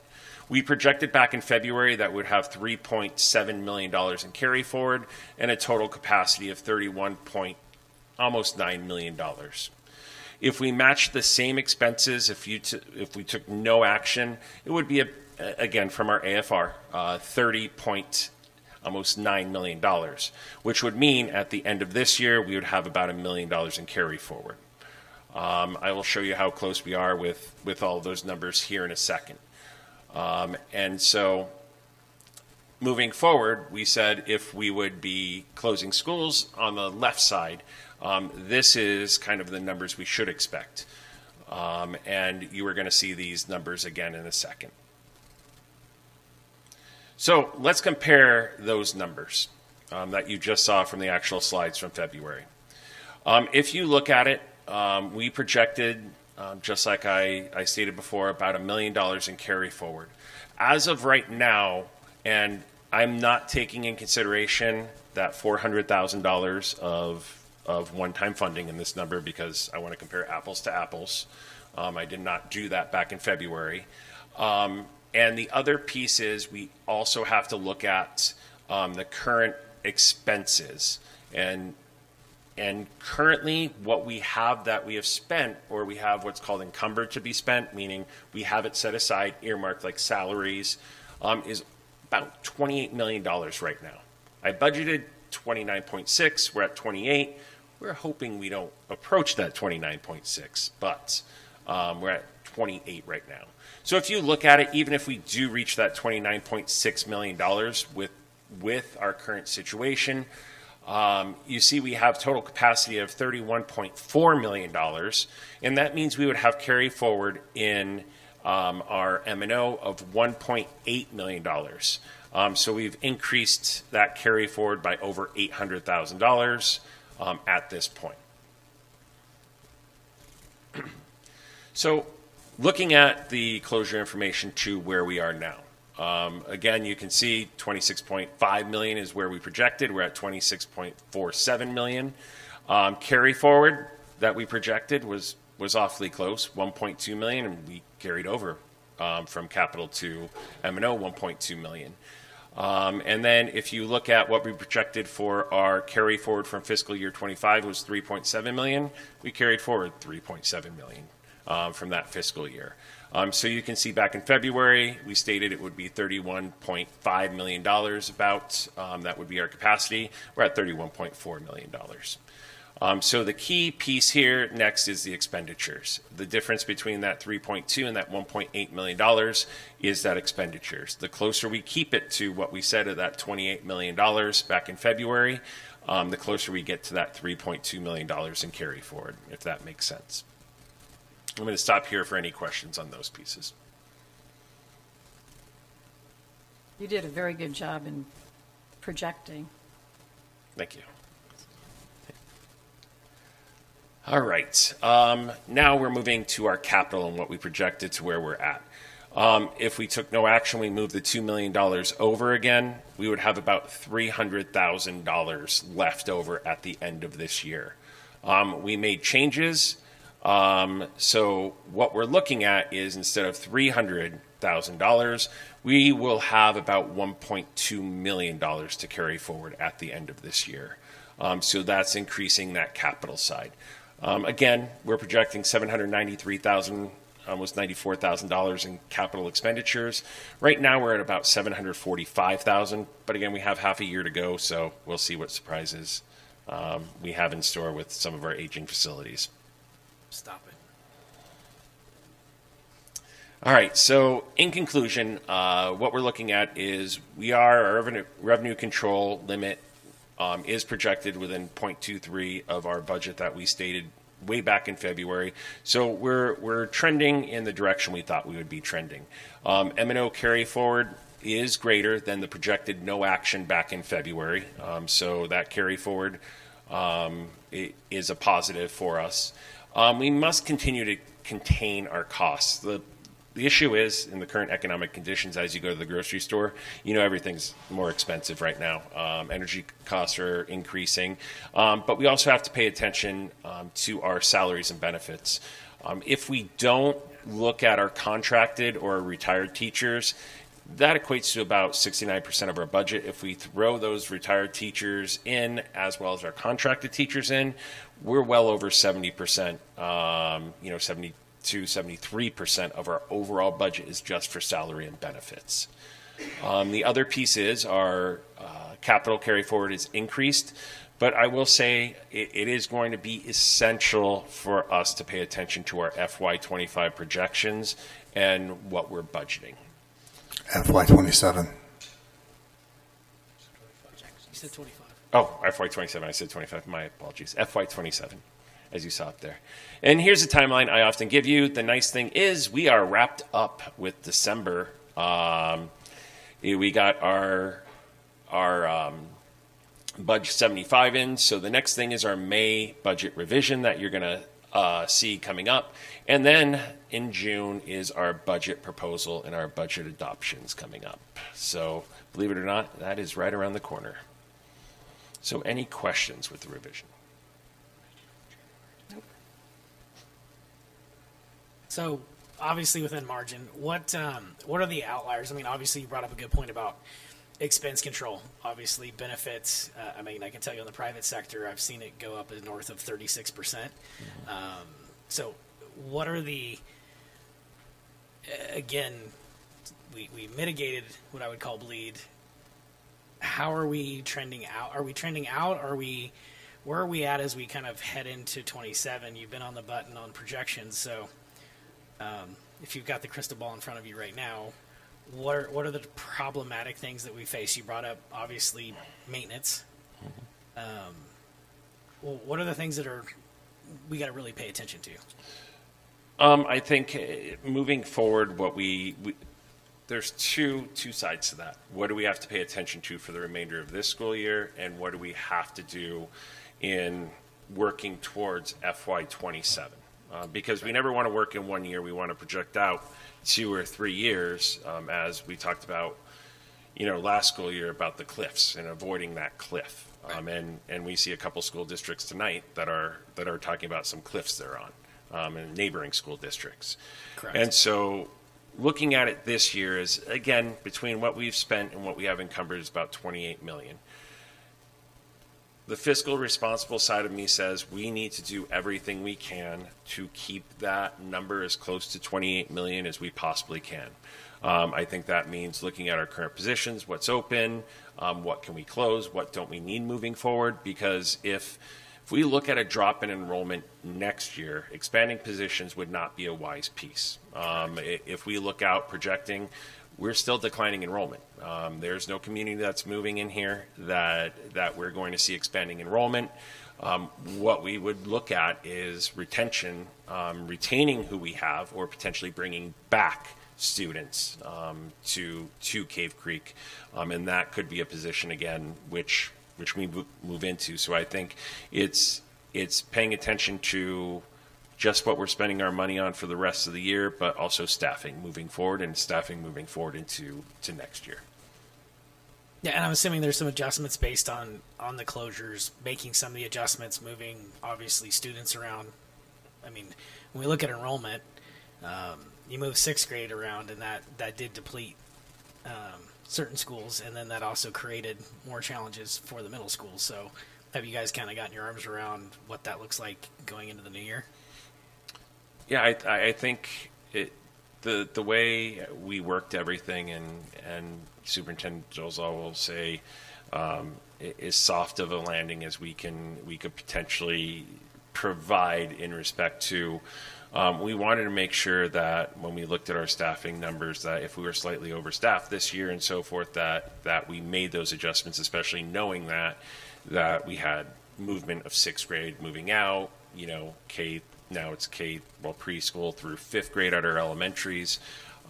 So I think we're getting a good hold, and the nice thing is looking at things like staffing according to our rubrics, according to our numbers and how many students we have. So that's just a mathematical calculation on that piece. Yep. And on a separate note, Member Moore and members of the board, we'll be bringing you some benchmark data and some other things that are actually showing gains at the middle school and what's going on there and what's happening there in a good way. So to answer your question about do we have a finger on a pulse of how that 6th grade transition has gone, yes, and we'll be excited to share some benchmark data with you and performance in January. Nice. Member Moore, if I could chime in real quick, because you're talking about next year, what are we looking at? And Dr. Platnick and I are already looking at those staffing models for next school year. We've met twice already. I think we're meeting on a standing meeting each week where we are really, instead of doing a direct roll-up of students, it is what is our traditional loss from one grade to another, and then using that, because that's been consistent, staffing at that. And so we'll be providing that to our principals here either next week or right when we get back to ensure that we're staffing appropriately and where we can keep trends with our enrollment. The other thing you mentioned is benefits. Benefits is always an unknown. We get our benefits released to us March 1st from our current benefits company, but that's something that we do always explore, is looking out and seeing what is the market, what are the other providers to school districts. And so we'll be starting those meetings here shortly to see where, again, we can give the same benefit package and the same service to our employees, but at a better cost for us as a district. So we're looking at every angle to make sure that we are not depleting any resources or services, but then just being more efficient with our funding of it. As a note along those lines, I'd also like to remind the board that one of the things we did was also choose. So we knew we had carry forward coming. We chose $300,000 in increases, and we chose $300,000 to absorb the increase in medical costs last year as well. So that's a piece of it as well, and that'll be something we'll have to keep continuing to look at. On the increase that we were able to get for IDEA on that slide, how it was higher than we thought it was going to be, was that the state stepping up because the federal government basically dropped it in half, or did the federal government give us more funding? The way those grants work. Yeah, there. Thank you. The way those work, number one, part of it's carry forward if we didn't use anything, but the other part of it is the state receives money, the state then has a formula how they distribute money. So they'll get X amount of dollars, and then it's formula based from the state on how that's going to be distributed, kind of like titles. So there could be various reasons. It could be they received more people didn't use it, and then they had more money. So there could be various reasons why the grant does. But Member Walker, I would just like to call to everybody's attention. Yes, the blue looks nice because the blue in from September, that's gone up. So we have received more money, but I would like to call your attention to we are still down from what we received in the prior year. Yes, happy that it did increase, but just to be clear, we're still cut. We're still down. Yes, yeah. I just wasn't expecting December's to be higher after, knowing that we've kind of been in almost half on some of these categories. Well, it's smart to do that because a lot of things are in limbo. Any other questions?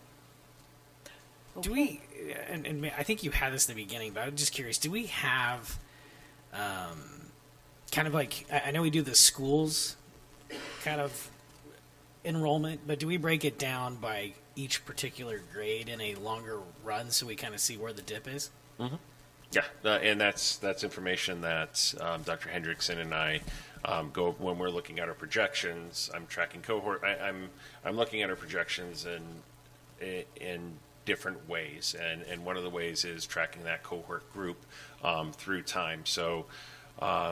The rough part is you can track it so long, and then you hit COVID, and COVID kind of put the speed bump to no. But if you kind of number. reset and look past COVID, you have the data now. Mm-hmm. Can I get a peek at that? Yeah. There. Well, and if I can interrupt real quickly, Member Moore, one of the things that's interesting, because I know we keep saying we're afraid we're going to lose students at the high school. Yes, except our high school cohorts are our largest cohorts of students. Yep. And that has been relatively traditional in Cave Creek. One of our hypotheses is parents can't afford to live here until they are older and have older children. Kindergarten families don't often move into our district. They move in when they're in 5th, 6th, 7th, and 8th grade, and then they stick around. So even though we definitely want to make sure we're not losing students at any grade level, our high school grade levels are the ones that are the highest of any K-12. So we might have 188 second graders compared to our 308 11th graders. That's just an important thing to note, given the conversation we've had this evening. Yeah, no, there's a lot. I mean, that's what I'm saying. If you look at the school's performance, you get a good indicator.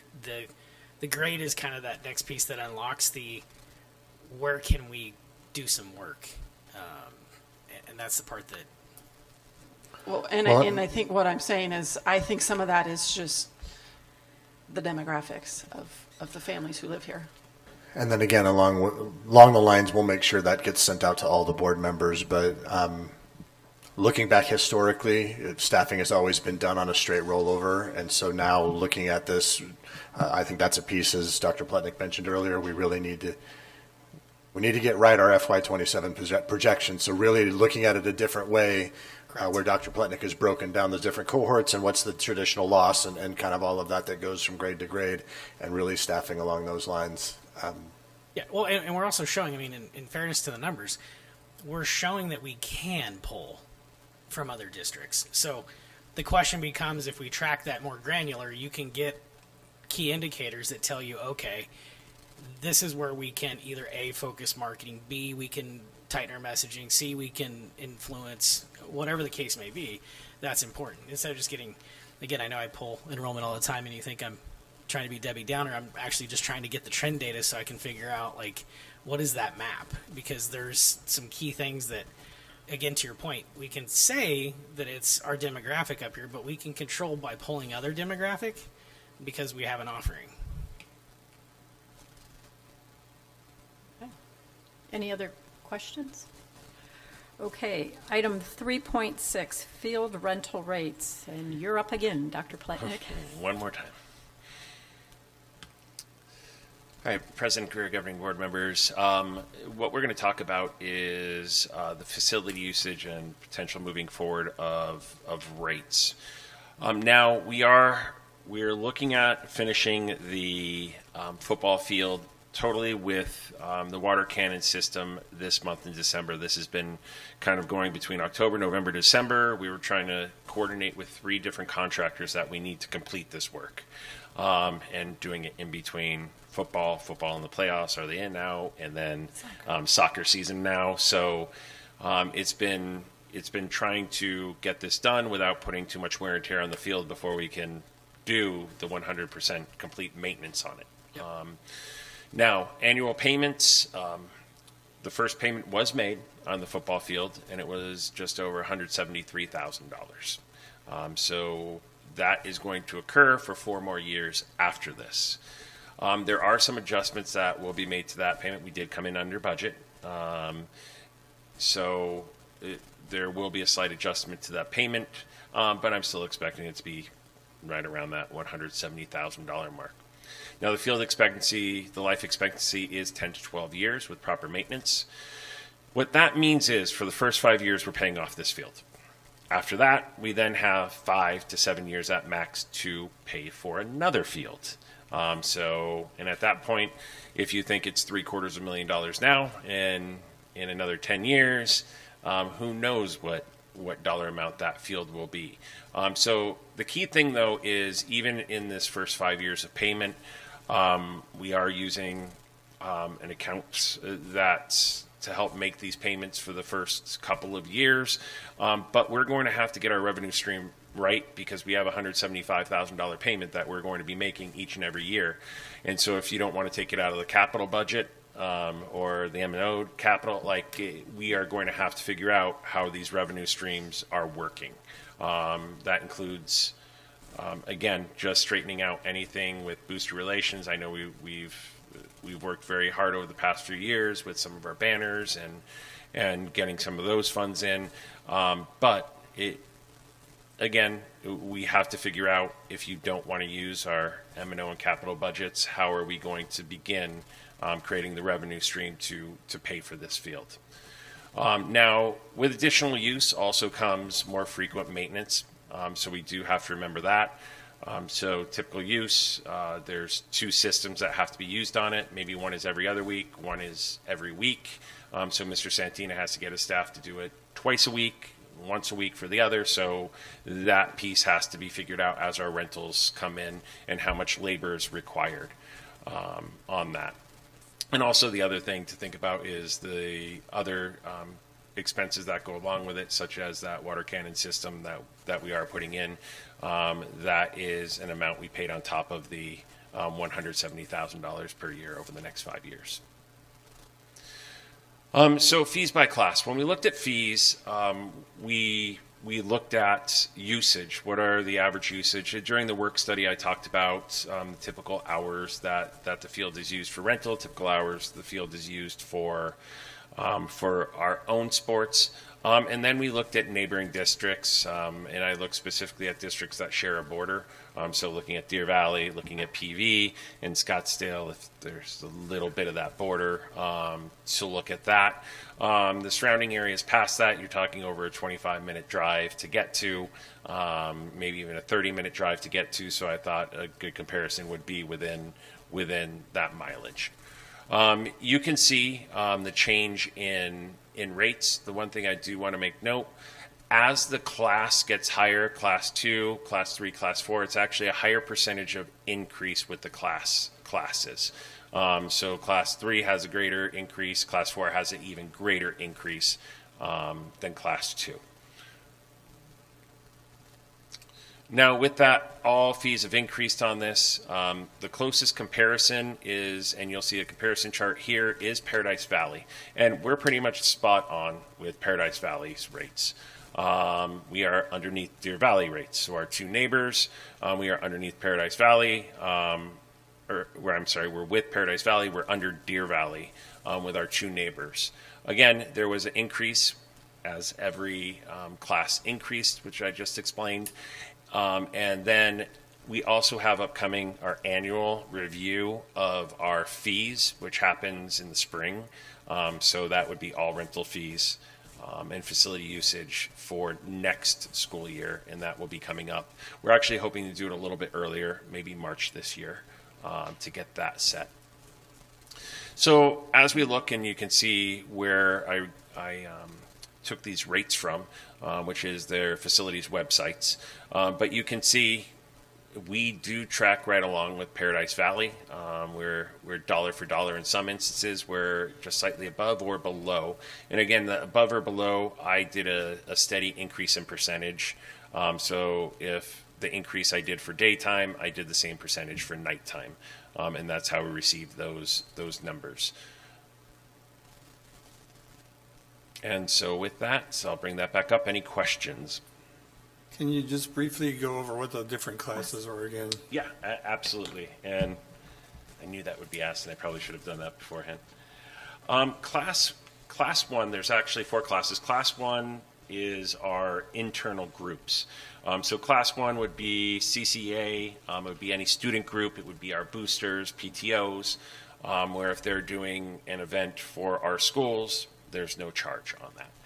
Class 2, what we're looking at is youth, baseball, soccer, football, tennis, recreational programs, Boy Scouts, Girl Scouts, Cub Scouts, and Brownies.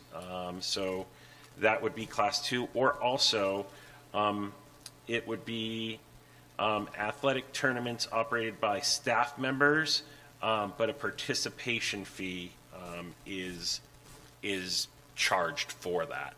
Now, if it's run through their 850 accounts, those kind of things, meaning their school activity accounts where they're running as a fundraiser, there's no charge. That is Class 1 on that side. Class 3 would be groups like churches, community college, homeowners association, cultural organizations, civic organizations. And Class 4 is just commercial or profit-making groups. Do you have a historical who's rented consistently, like what that usage is? Mr. Santina can pull up all of that information for me, absolutely. Okay. And then when you talk about timing, you said March. Walk me back through that one more time. March for the update to the overall facilities usage. We're planning on opening the field again for rental in January. So any changes, this would go in effect, and I'm sorry if I missed that, in January. We're planning on making available once those water cannons are in and the turf is sewn up again. Then we're comfortable enough that we can groom it, we can water it as needed at that point for additional usage on the field. And do we have people that want to rent it in January? Historically, we have, yes. So this is just for the football field, for Falcon Field? Just for the football field. Just Okay. for the artificial turf field, our new one. Have we calculated out the maintenance cost, meaning per usage? If the field's used, it costs X to do to what you said. We have 2 maintenance points, 1 and 2. Do we have that breakdown in? I don't have the breakdown of, I have not broken it down hourly in respect to, it'll take 2 hours for one of Mr. Santina's group people to go over it, if that's what you mean here. I mean, maybe that's over granular. I would just say, like, hey, it costs to every time the field's used, it costs $250. Well, and that's based upon, it's based upon the manpower of how often, Right. yeah, so, I mean. I'm just trying to because that helps kind of understand Well, and Dr. Platnick, do you have the numbers in terms of total usage? Yeah. Like how much Cactus Shadows Athletics uses it in schools versus I definitely have you on that. So there's two ways I've run those numbers. One was in the work study that we sat down, and so I'll use those work study numbers for consistency. In talking with Mr. Santina, as we looked at the school usage, it equated to about 672 hours. Rental usage was about 1,160 hours at that point. So when we look at it from those terms, that's 63.3% of the time it's used for rentals versus 36.7% where it's used for actually our athletics. So if you break that down between, it's $173,269.42 payment. You're looking at rentals, if you look at that percentage, equating to about $110,000 of that, where school usage would be about $63,500 of that. So again, if outside organizations are using the field, again, it's more that higher percentage of usage on that, and it depends upon, honestly, board, what you're looking at recovering.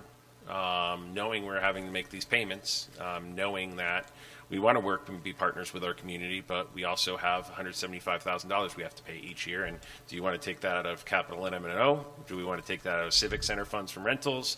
How do we want to approach that? This is where you wish you have a bond so that you don't have to try to. Member Walker, like. well, you walked right into that one because they're going to say all of these other schools have bonds and overrides and we don't, and they still charge the rate they charge. Okay, took all that one out of the sale. Sorry. Correct. No, and yes, you took the words kind of out of my mouth at some point. Is right. The major difference between all these districts and us is they're operating with bonds, and we haven't for a long time. And then that doesn't take away our desire, and I think from our cabinet standpoint or from the board standpoint, if I can speak for you, about our desire to be committed as a good neighbors, and we want to be a central role in our community, and we want to have people using our fields and our space and all of that. We need to make sure that we are setting ourselves up for the future and covering costs and usage in order for those spaces to still be used.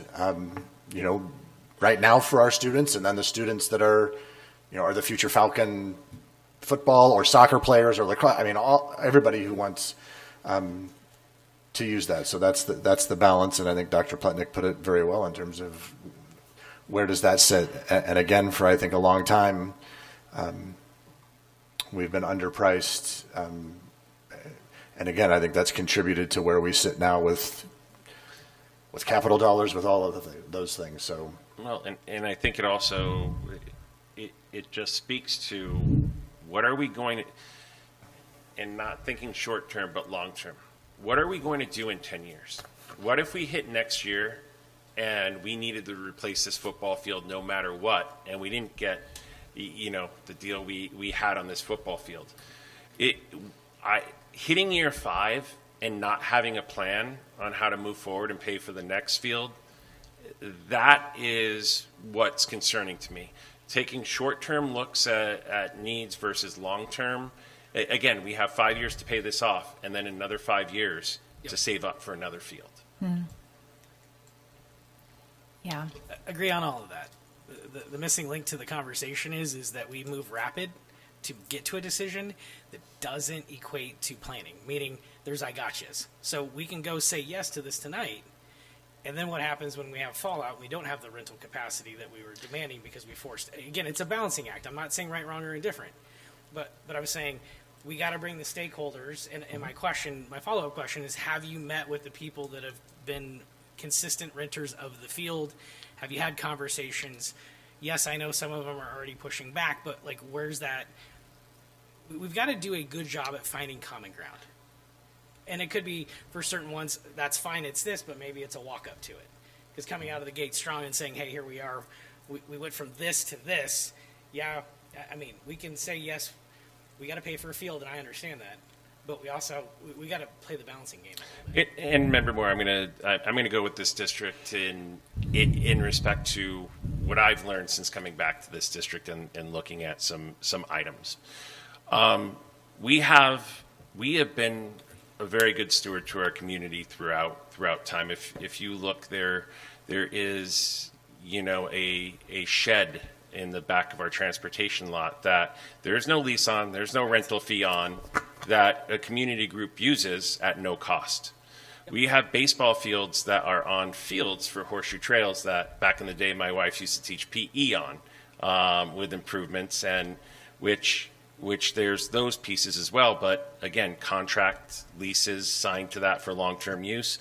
No, I think the smart thing moving forward would be, if we want to get smart with our rentals, is looking at a position that can talk about long-term deals, long-term leasing options with various groups, looking at long-term leasing for, or looking at rentals, Fine Arts Center, looking at rentals at the various schools, looking at rentals at the football field, looking at the rentals at the baseball fields, looking at all of these pieces, and also looking at sponsorships along the way would be nice. But putting that together where you raise these fees, there's no reason that we can't come to the table with organizations and we can't talk about, long-term agreements for rentals. There's nothing in any of these rates that state we can't. So I would say if community members want to come to the table, that's certainly something we could talk about. We could bring to our legal team. We could look at long-term rental rates with these various groups. But the question becomes, too, is which community groups do you value over which community groups? If we begin, this group certainly helps us. This group certainly helps us. This group certainly helps us. And this one does as well. Do they all? We're going to come to the table with the same. So that's where, as a board, that's where I put that power in your hands on where you decide to cut that line. What I'm asking for today is looking at the rates so we can put something set. Otherwise, in January, if we decide to rent the field again, we are going to get $36 an hour. How many hours, and we can do that math, or if one of you have a calculator, at $173,000 a year, even if you take half of that at $100,000 a year, take $36 an hour, and how many hours will it take to pay for that field? But those amount of hours would also increase how much maintenance we would need to do to upkeep that field, which then adds to that cost in the length of time as well. Correct. So, and I'm not talking, we're looking at, I'm trying to negotiate $8,000 a year just for the resurfacing, the refilling of the turf. So that's additional. Mr. Santina's staff members, it's additional costs that go along with that. So again, being fiscally responsible, yet balancing that with being good stewards and balancing that with being good members of the community is important. I'm a club parent. Both of my kids play club soccer. I pay for club soccer. And unfortunately, as costs increase, it's come down to me as well as a parent. So it is a careful balancing act on those items. But again, your decision on where that balance is. Maybe the compromise may lie, since this is, I know you're talking about increasing prices or looking at everything in March. Hey, group, you've been a loyal renter. Yes, we're more than doubling your rate now, but we have another field, correct?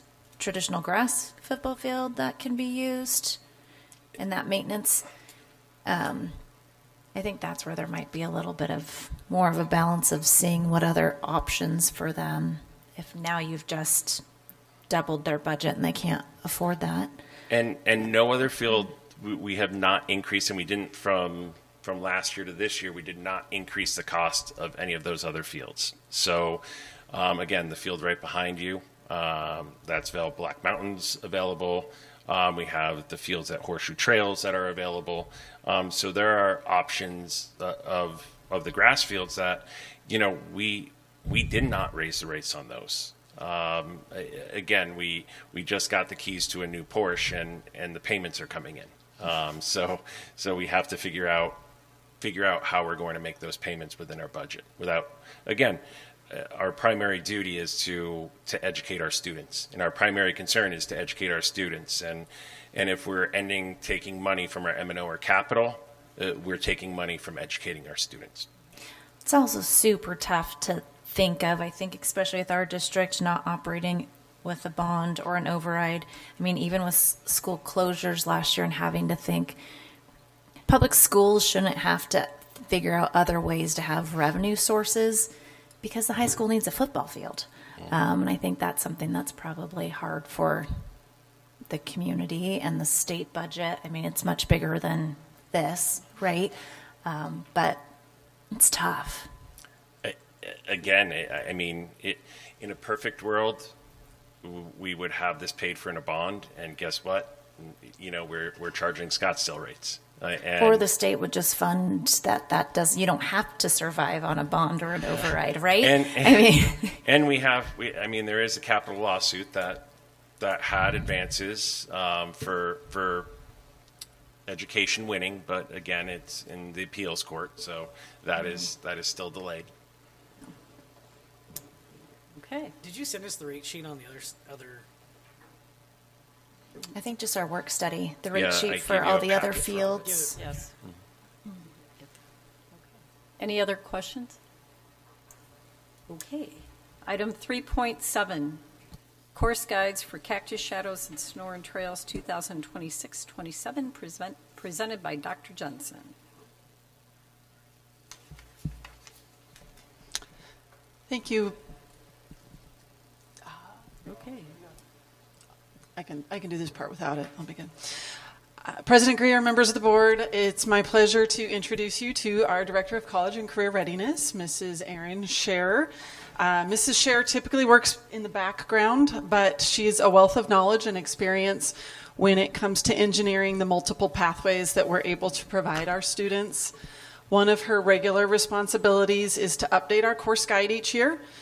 While we provided you each with a document that details each of the revisions we made this year, she's going to share with you just a bit about those updates as well. Good evening, President Greer and members of the board. The purpose of this presentation is to present course guide updates for Cactus Shadows High School and Sonoran Trails Middle School. Course guides are an academic planning tool as well as the procedures that ensure consistent implementation of governing board policy and Arizona revised statutes. Later in the agenda, you will have the opportunity to approve both course guides for the upcoming 2026-2027 school year. When updating the course guides, we are reviewing the course offerings to include new courses such as AP Business and Personal Finance within our CTE pathway. This will be a pilot course as it's new to the College Board CTE offerings.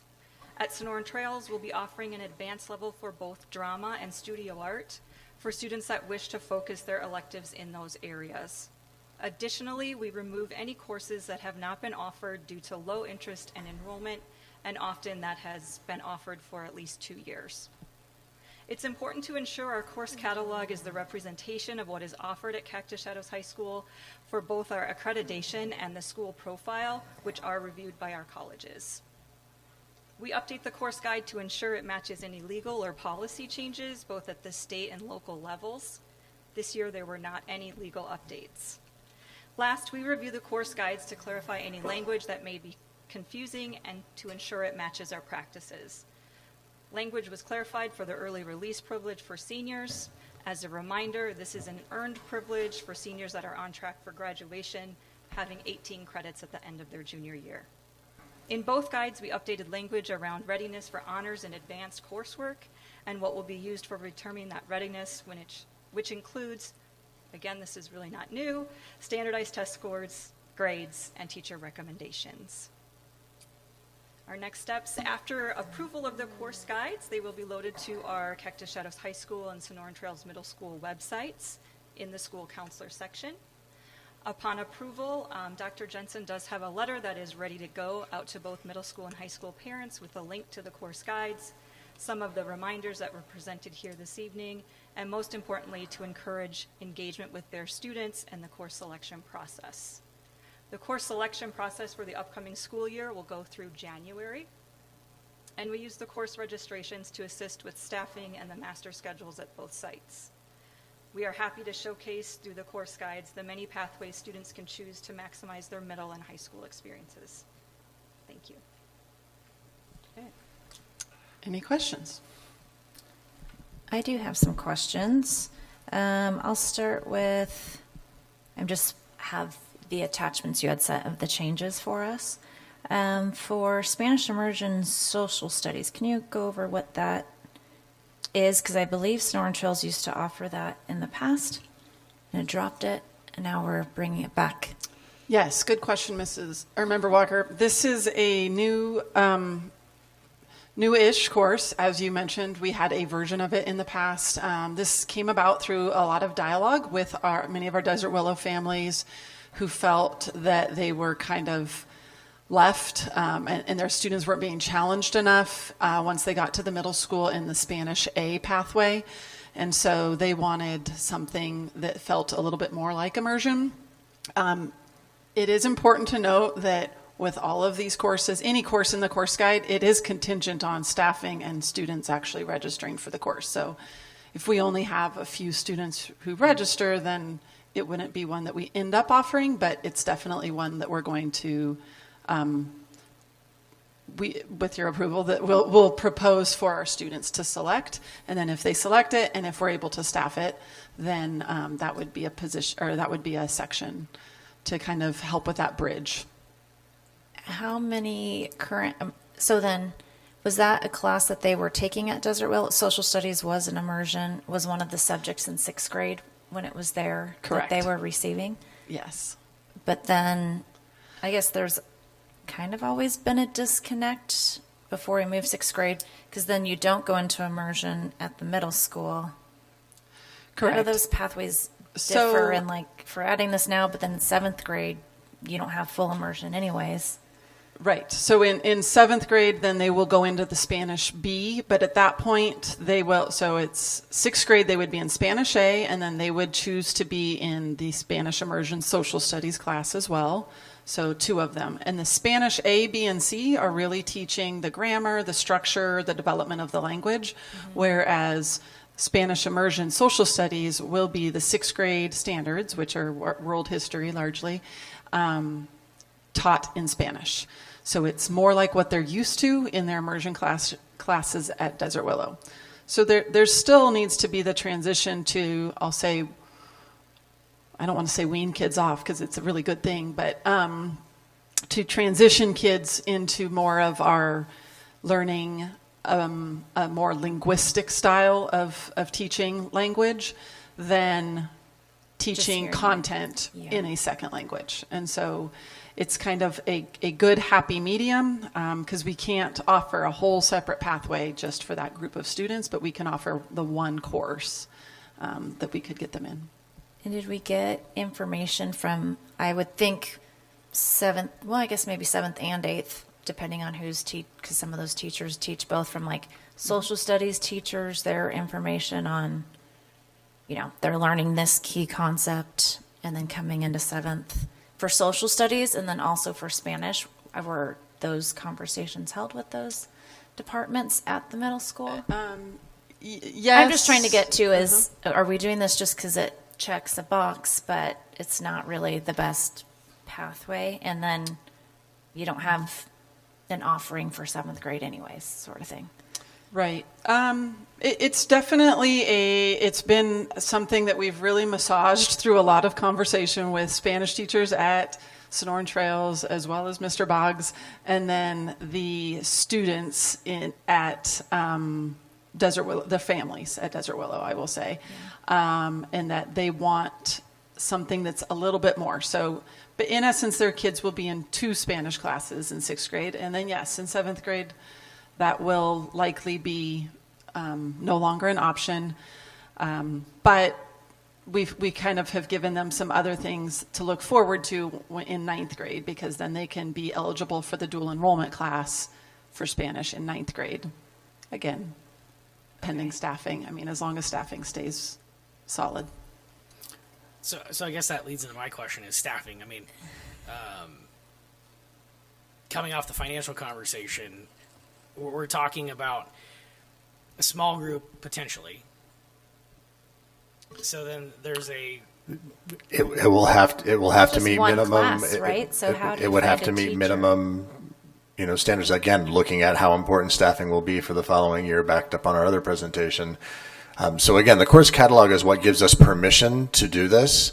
So we want to have permission to make this go if we can, if there's the interest both from our families. I don't worry so much about staffing with the talent that is at the Spanish talent at the middle school, in terms of the social studies and all of that, and working through and their ability to work through the standards that are in social studies that they need to hit, as well as the language. It's really the immersion side of it. Again, the other classes are where you're getting more of the linguistic emphasis. The thing that kind of jumps out at me about this is that we've gotten some feedback from the social studies and Spanish teachers at Sonoran Trails, and they do not seem to think that this is a really good idea, based on a lot of different things: the learning, the Spanish requirements, the staffing, like we just said. But when we are hearing those two, which are really kind of the critical parts of this as far as staff, being against this and saying maybe there's a better alternative, like that, a cultural studies or something, are we taking that into account and saying, well, maybe we shouldn't do it this way if these two factions, which are really both feeding into it, are against it? This is the first time I've heard that feedback, so that would be a good conversation for us to be able to have with them. well, and so I guess that leads to my next question: is have we talked to the staff? Mr. Boggs, Mr. DeVore, and I sat in a room with several parents as well, and yes, we had those conversations. So we're definitely happy to continue having the conversations, but this seemed like one of the good compromises between multiple requests that were coming from the parents. Okay. Any other questions? No, I just think there's further Well, conversations to be had. In order to continue those conversations, we would have to approve this so that you could have those conversations? We will have the conversations regardless, but I will say that I don't think it would be right for us to make a decision based off of a couple staff members who may be concerned. So that would be something that we would need to go dig into. I think what we need to do, what we're proposing, is what we believe is the best for the students in that particular immersion program. So that's what. And I'm going to step aside for 1 minute, and I'm going to ask again, if you are ever communicated with, to please share that information, because if this is the first time, because it is the first time I'm hearing it from there. I'm seeing Mr. Boggs nodding in the back that this is the first time. So the fact that people want to avoid the proper structure to go through to have these conversations concerns me. And again, so I would just ask when things are brought I up. would tell you it's a last-minute email, so the shock factor is. I think it's just the board doc dropped last night for people to see We did the forward attachments. We did forward it to you today, but might not have got it in time. Yeah, because it was this afternoon. Well, and again, those conversations should have been had, quite honestly, with Mr. Boggs and his team down at that level, and then continued on through the process of those courses. So, thank you. So, just to be clear, the ask tonight is to pass this, giving you the latitude to experiment and see if this takes off. The ask is for us to have this course in our course catalog in order for students to potentially sign up for it, and given the students that are signing up for it, to offer that class. Again, finding someone who's both qualified and willing to teach it. So yes, that is. And what's the number threshold that dictates this actually has success? That's a good question, Member Moore. We've kind of avoided being hard and fast with our numbers because otherwise we would be cutting a lot of programs, and we don't want to do that. And so I would say we'll have to look at our staffing and then see what makes it reasonable. I would say 30-ish, honestly. Okay. I mean, And that is kind of the perspective of what Hanover's role in the play is too, right? Is to help kind of, we can't be. Yeah, the part jack of what all they and can master do, of none. correct. Part of their assistance can be right, looking at all the different programs. And again, how do we go from a Cheesecake Factory menu to a menu where we do what we do really, really well? And that is where we are. Focus on where we're strong. Okay. I have a couple questions about the high school now. That was my only middle school one. When it gave us the comparisons, clarification on early release, late arrival for seniors. Do we have seniors arriving late right now when they do that schedule? And like that stay past? yes, Member Walker, we have a few, not many. We would like it to become a thing that becomes popular because it really helps us with the master schedule. It gets really tight in periods 1 through 4. So we have a couple ideas down the road that we'd like to do to popularize it, but for now, we largely give in to many of the student requests, as long as they've proven that they've earned that privilege with being on track. And realistically, it's just like an early release. So they're on track for 18 credits, so they only need 4 classes. But instead of doing 1 through 4 and leaving then, they might come in second period and go 2 through 5. And then it's going to add lunch in there. That's probably always the caveat, right? That's Or if correct. they're gonna go to and a that's job where we or- want to get a little bit creative. We have some creative ideas that we're throwing around, and we're working with the staff at Cactus Shadows to see if any of these could be interesting in terms of creating a senior lunch, perhaps, or just something different that might take the stigma off of that. Because I do know they say, I don't know where I would sit. That is the biggest problem of their day. If they don't know, there's not a location for them. So we don't want that to be the reason that they're making those academic decisions. Okay. Any other questions?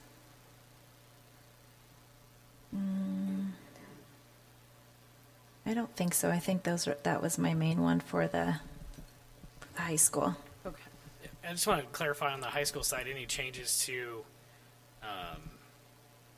some of the online classwork, summer school, things of that nature? I know we had some issues last year, so I'm just curious if we cleaned that up. I didn't catch it in there, so I was just curious. Well, I mean, I can address it. Sounds like you're talking about end of course exams, things like that. So taking a long look into this matter myself. And yes, moving forward, we are going to continue to require students who number one, are approved for and then take an online course outside of CCUSD and who want to earn initial core credit. There's really, this isn't necessarily for credit recovery or that, but for those students that want to take an online course outside, who are approved for it, they will take and need to pass an end of course exam. So really looking through and digging through the language of where all of that information exists and making sure that is streamlined, making sure that is communicated with all of the counseling team and everybody who's doing that has occurred. I mean, ultimately, I do not want to compromise what it means to earn a Cactus Shadows diploma, nor the work and dedication of our teachers, and I think that's a big thing. So going forward, that is... I support that. Just getting the clarity and making sure everybody's correct. On the same page. Yep. Now, credit recovery, hit on that for a minute because you brought it up, so just kind of... So let's say I've gone to high school and I took Spanish 3 and I did not pass it.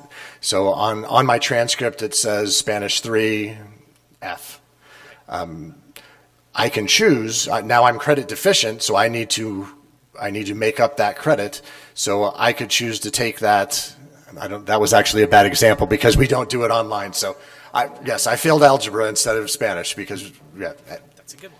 So algebra, I've got an F there. I can do a credit recovery online. I've sat through the class at Cactus Shadows. I've done that. I did not pass. There's a credit recovery option where I am now taking that often during the summer.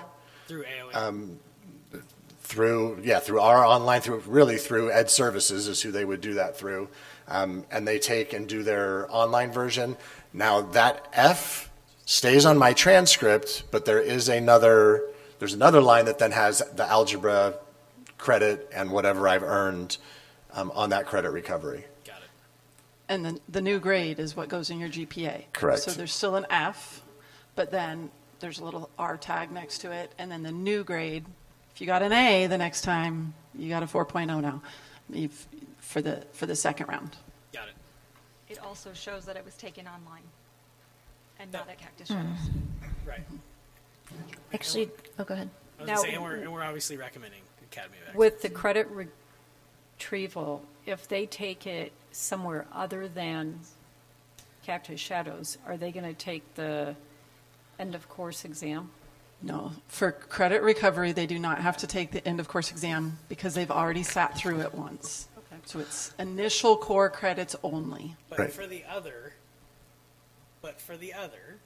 that would be correct. You would have to take the test, correct? Yes.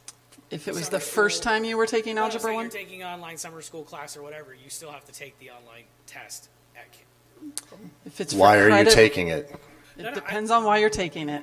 just again, it's a fair question because that's the reality. Right, If I go but- to a different, But then I have to ask you that follow-up question. yeah. Well, obviously you took it because you wanted to either A, you're doing pre-work to try and get ahead. So you've got an early graduation plan.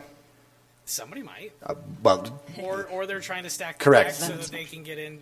Again, there's several reasons why it's not just one or the other, but ultimately you still got to. It's still going to come back to No. taking the test here. initial credit, initial core credit. So if you're taking an elective course that you don't want core credit for, that is a totally different thing. If you are taking an initial course, so the first time you take the course, Right. and you want core credit for it, then yes, you have to take an end of course exam. And you needed permission before you Did ever we signed add that up for it. language on the form?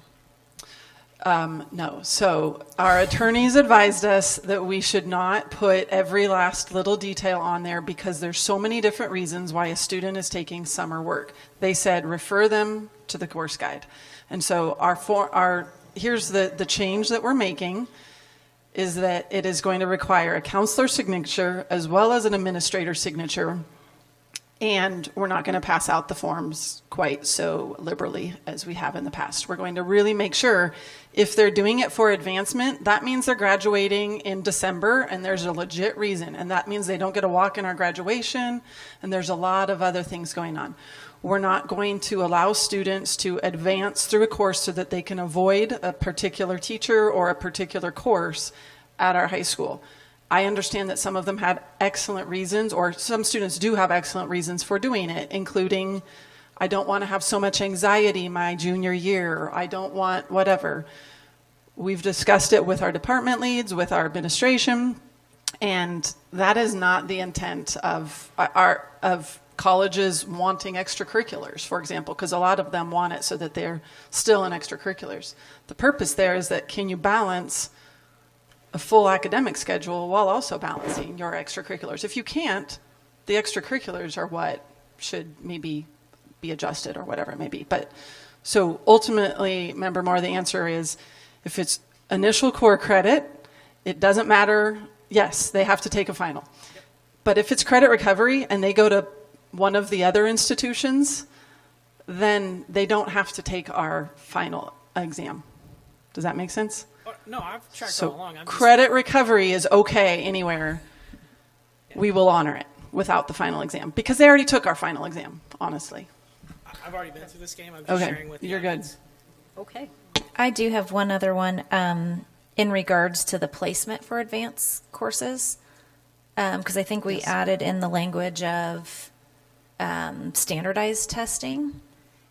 Do they have to meet all 5 of that criteria, or if you have a kid that's always been in honors or been in honors doing really well, but they just are horrible at a standardized test, does that mean they can't be in an honors class? Or Again, it's going to depend. I mean, what we're going to recommend is that they go into a different pathway because based off of all of our data, and it shouldn't just be one test. I one just day. mean like a standardized test. You know, some kids just if start they- filling in bubbles. Right, and that's versus- exactly why we've got the procedure in place, is so that they take their standardized tests seriously. I'll be honest, like that's yeah, a but big there are part some of the that are reason. just horrible at standardized tests, and they may do really well in an advanced class. But if Everything that's else. the kid, then they probably won't do well in AP or many of those honors classes. And so we want to set them up for success. So if they're showing us that they've failed multiple standardized tests, then they're probably not going to do well in a class that is largely built on tests and assessments. And so we just want to put them in a lower level where they are going to be successful. And so But now, Dr. Jensen and Ms. Scher, the language does talk about it's based on multiple criteria. So it is based on, yes, standardized test scores play a role, teacher recommendation plays a role, grades play a role.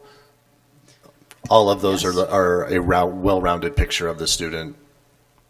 Yes, it would not be one factor. correct. Okay, that was mine. You good? All right, As long as we're all good on that. okay. Item 4.1, action consent. Is there a motion to approve? So moved. Second. All in favor, say aye. Aye. Any opposed? Okay.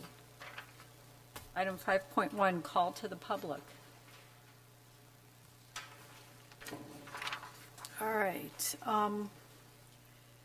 According to ARS 38-431.01, a governing board may make an open call to the public during a public meeting, subject to reasonable time, place, and manner restrictions, to allow individuals to address the governing board on any issue within the jurisdiction of the governing board.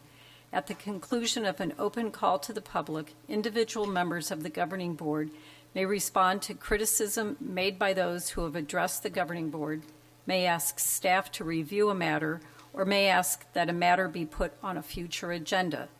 Members of the governing board shall not discuss or take legal action on matters raised during an open call to the public unless the matters are properly noticed for discussion and legal action. We ask the audience members to practice proper public meeting decorum, refraining from the use of speech or language that is offensive or inappropriate.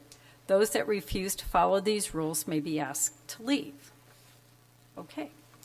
Our first speaker will be Walker Trimble, and Walker will have 3 minutes. Madam President, members of the board, my daughter is at Black Mountain Middle School, and I myself attended the Cave Creek school system from kindergarten to high school. I'm concerned about the changes which I read to the course, to the calendar that would shorten the summer. This issue occurs frequently. It's been brought up many times before. It arrived even when I was still a student.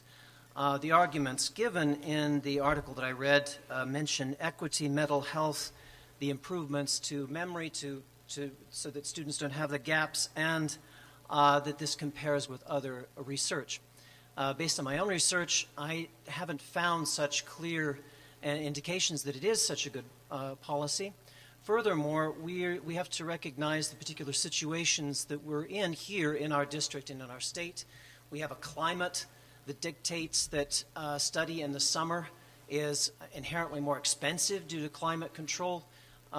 And we are geographically located in a place that's close to mountain areas, where for the last 100 years of our state, people have been sending their children up to the mountains. We also have a culture of summer activities where students, to address the issue of equity, can go and go to church camps, can go to camps supported by the state, supported by private organizations, and make use of their summer to be outside, to be physically active. We shouldn't, I think, avoid those fringe benefits that we have as a result of our climate and as a result of our geography.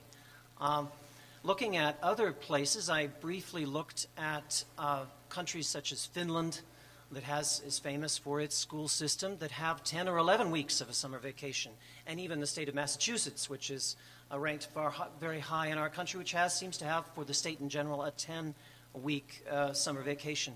So judging by at least those armchair figures and the fact that we've been gradually shortening the amount of time we have during the year, introducing half days and longer fall breaks, it seems that we've been cutting back on this period some time already, and that the obvious benefits that we have all experienced in our lives to a summer vacation must, especially since this experimentation has been going on for the last 40 years, must have their place already, that we've seen the benefits already, and that we should continue to do so. So I would encourage you to reconsider that option on the basis of our unique circumstances. Thank you. Our next speaker will be Rebecca Gilligan, and Rebecca will also have 3 minutes. She left. She left? Okay. And then our final speaker is Eric Lambrex, and Eric will have 3 minutes.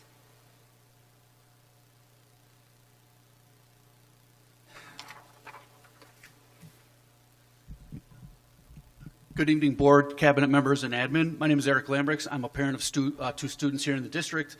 On December 1st, I emailed the board members regarding the potential schedule change. I hope everybody was able to read my email, along with any other emails you got regarding this subject.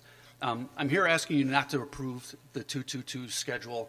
I'm really hoping that you'll question what the drive is to approve this schedule and how it's going to improve our students in the district. I watched the presentation, I read the PowerPoint, and I was hoping to find data-driven evidence that would indicate how retention will be improved with this schedule, and I didn't find that. I'm not an educator, I never have been, but I spoke to people who I know are teachers. I did Google searches myself, and what I did find is that you can find articles or studies that will show correlation that the shorter summer is going to help. You'll also find articles and studies that show that it will not help, and you also find that people will say that it's inconclusive all around. And I would think it's kind of hard to gauge because you're talking about individual kids and probably a bunch of other factors that will affect something like that. I don't think there's been enough data presented to support the schedule change, and with that said, if the decision is not data-driven to show how it will benefit students or be financially beneficial to the district, then why rush to go forward with it? If we must go forward, it would then seem that this decision could be more based on individual family and staff needs. I don't think we should go forward with the schedule based on how it may or could possibly benefit kids or bring families to the district, because it can be easily said that it will push people out and not bring people in. We have no way of knowing if anybody from out of the district is going to want to give up transportation and the comforts they have in the districts they're in to come for this schedule. I would urge the board and the district to put the brakes on this and request more data-driven information and as to how this will change and benefit the district, and to determine how much interest there is in this schedule. In October of '24, a survey was done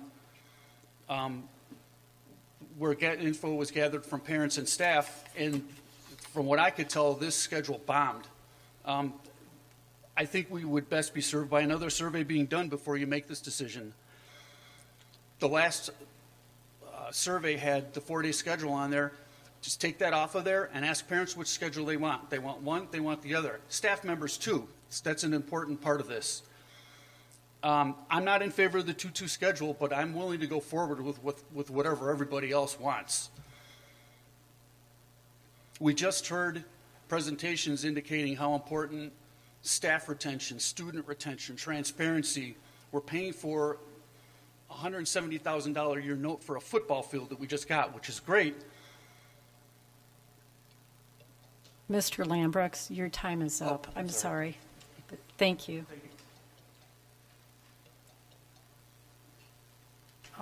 Item 6, old business, we have none. Item 7.1, course guides for Cactus Shadows and Sonoran Trails, 2026-27, presented by Dr. Jensen. President Greer, members of the board, administration recommends that the board approve the 26-27 course guides as presented. Is there a motion? So moved. Second. Any additional questions? Well, just with the concerns at the middle school, is there a way that we can either approve it with that, holy moly, with that exception, or can we table that and get that checked? Because it seems to be something that is a concern. So I want to, so how we can address that. So Member Fortney, you could make an amended motion to approve the course guide for Cactus Shadows. That would take a vote to make a motion, to amend the motion, then you have to vote on that, and then you could vote on that new one where it would just be the Cactus Shadows one at this meeting, and we would have to bring it back. Again, that can put a damper on when can we start actually getting kids registered for classes. But that is your option. The next time that we meet, unless you'd like to call a special board meeting before break, the next time we meet would be January.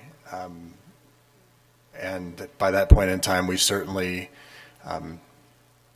would prefer to be well underway in terms of starting to schedule and getting all of that information in.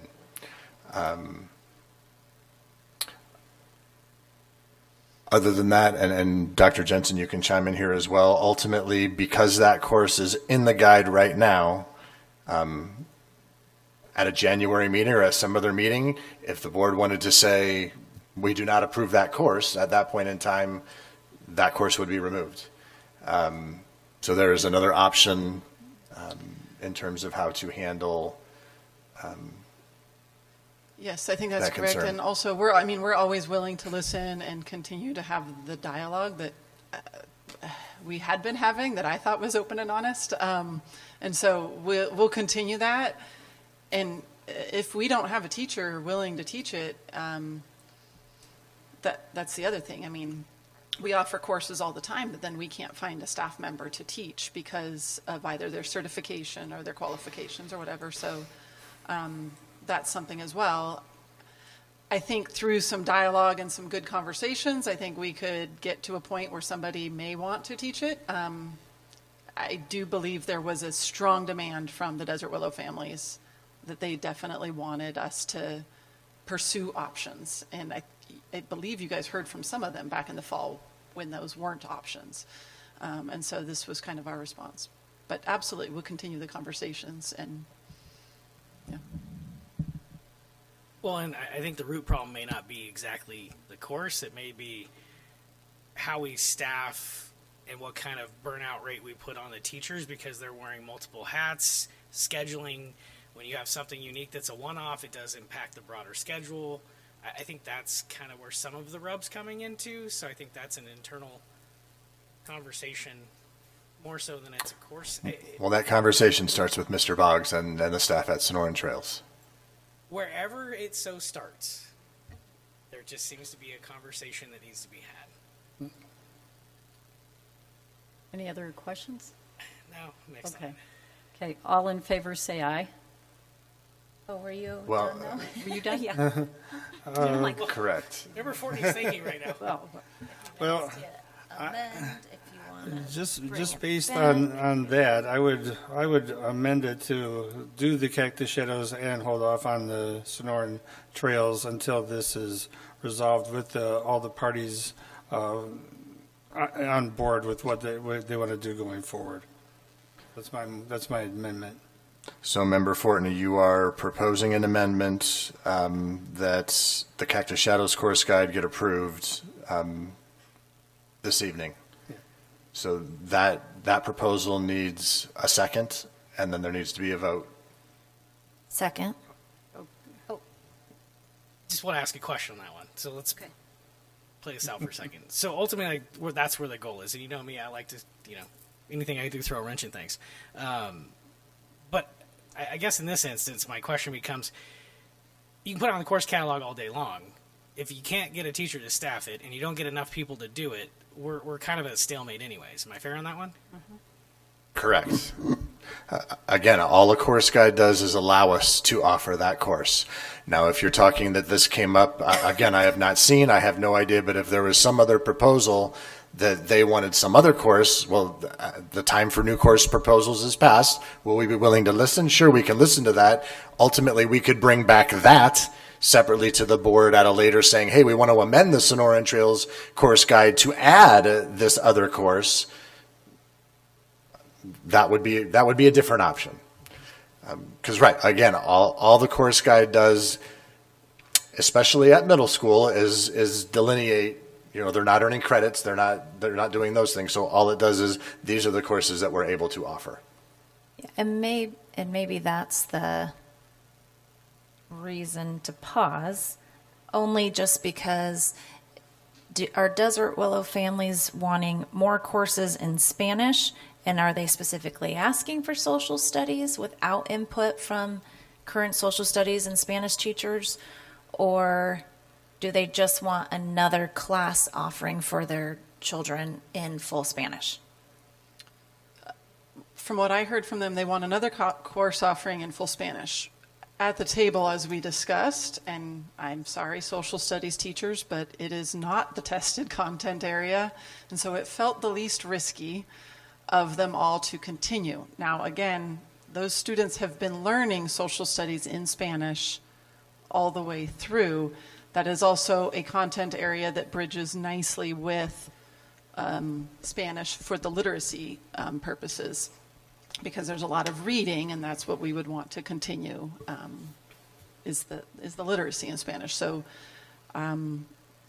so social studies was an easy option because it's not math, science, or ELA, which are all three tested content areas. And if it was something, like I think you said, the cultural class or something, it's then an elective. So then both of their electives would be Spanish. Is that? That's correct. And then they wouldn't be in PE, and they wouldn't be in the Empower 6, which were pathway courses that we were offering. So for a Desert Willow student, it was no change. Desert Willow students have always had Spanish in social studies in Spanish. Okay, so with this motion as it is right now, that we just approved Cactus Shadows. Well, that motion has been made. It has not been seconded. So right now we are still at the original motion of the Cactus Shadows and Sonoran Trails 26-27 course guide, because we haven't got. To clarify, if that would be the motion, Sonoran Trails you couldn't start registering students for classes until we approve something. Our next board meeting isn't scheduled until almost January it's like 27th. January I think it's the 13th. Well, the 13th is the election, and then an executive session, and really the next business meeting is now that wouldn't preclude us necessarily for putting an item on the 13th, but yeah, the 27th is the next business meeting. Yes. And at that time, we are way behind. Yeah, when are students, or are they already starting?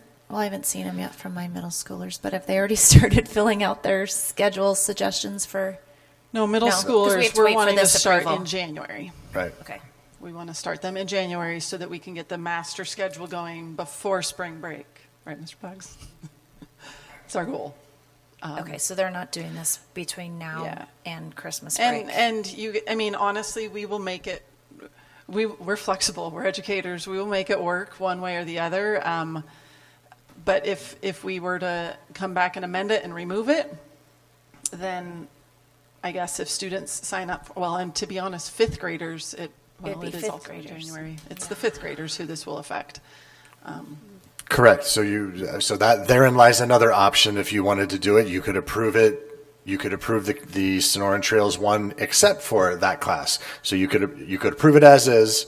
You could approve it except for that class. You can approve it pending that and potentially add another course at a later date. Just to prove that, okay, we're also, you said culture something. I mean, so whatever that is, or you could just say we're going to approve the Cactus Shadows one and not the Sonoran Trails one. So then I would you amend have my options. amendment then to say. Well, you don't. It hasn't been seconded yet, so there's no.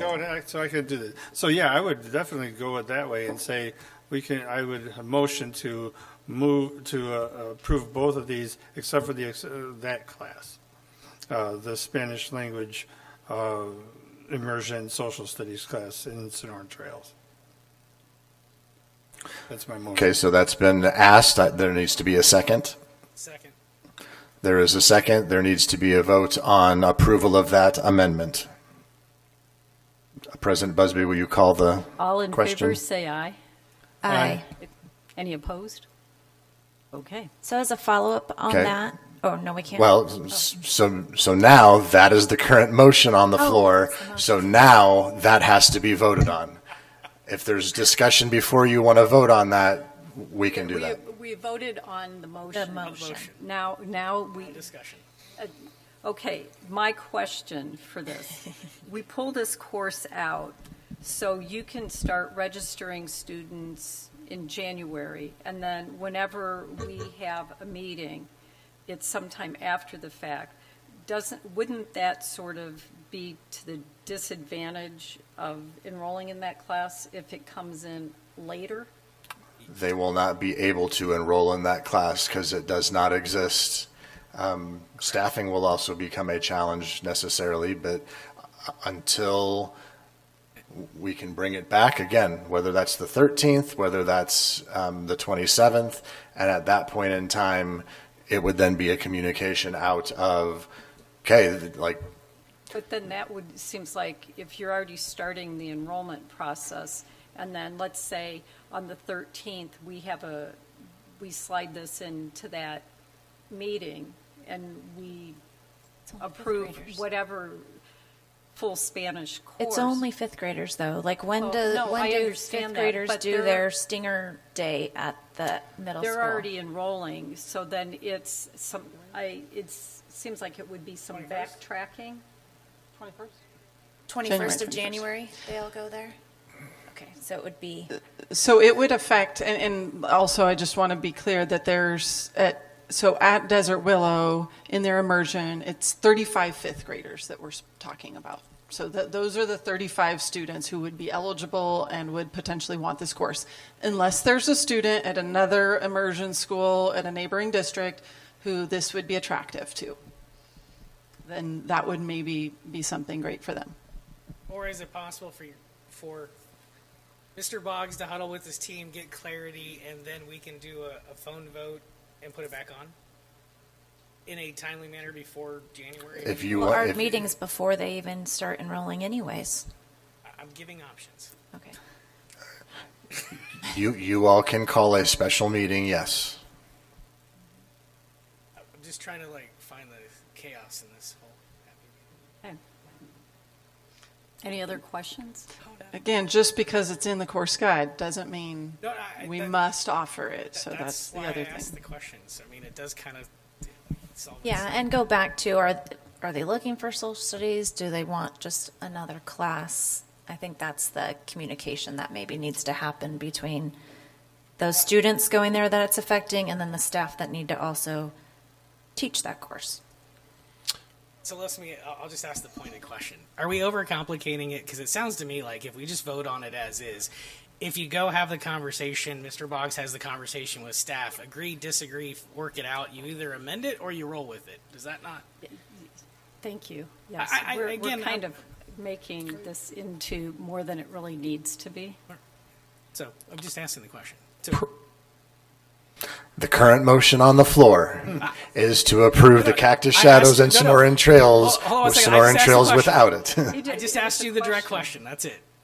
Because we're still in the questions. I'm just asking you. Are you asking me if I believe this is overcomplicating it? That's exactly what I just said. Yes. Okay, thank you.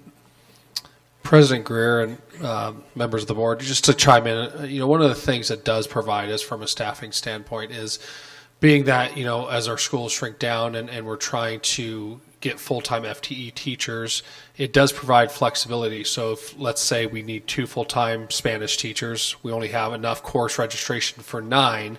So you have a teacher that's on a 0.8 contract that needs a 1.0.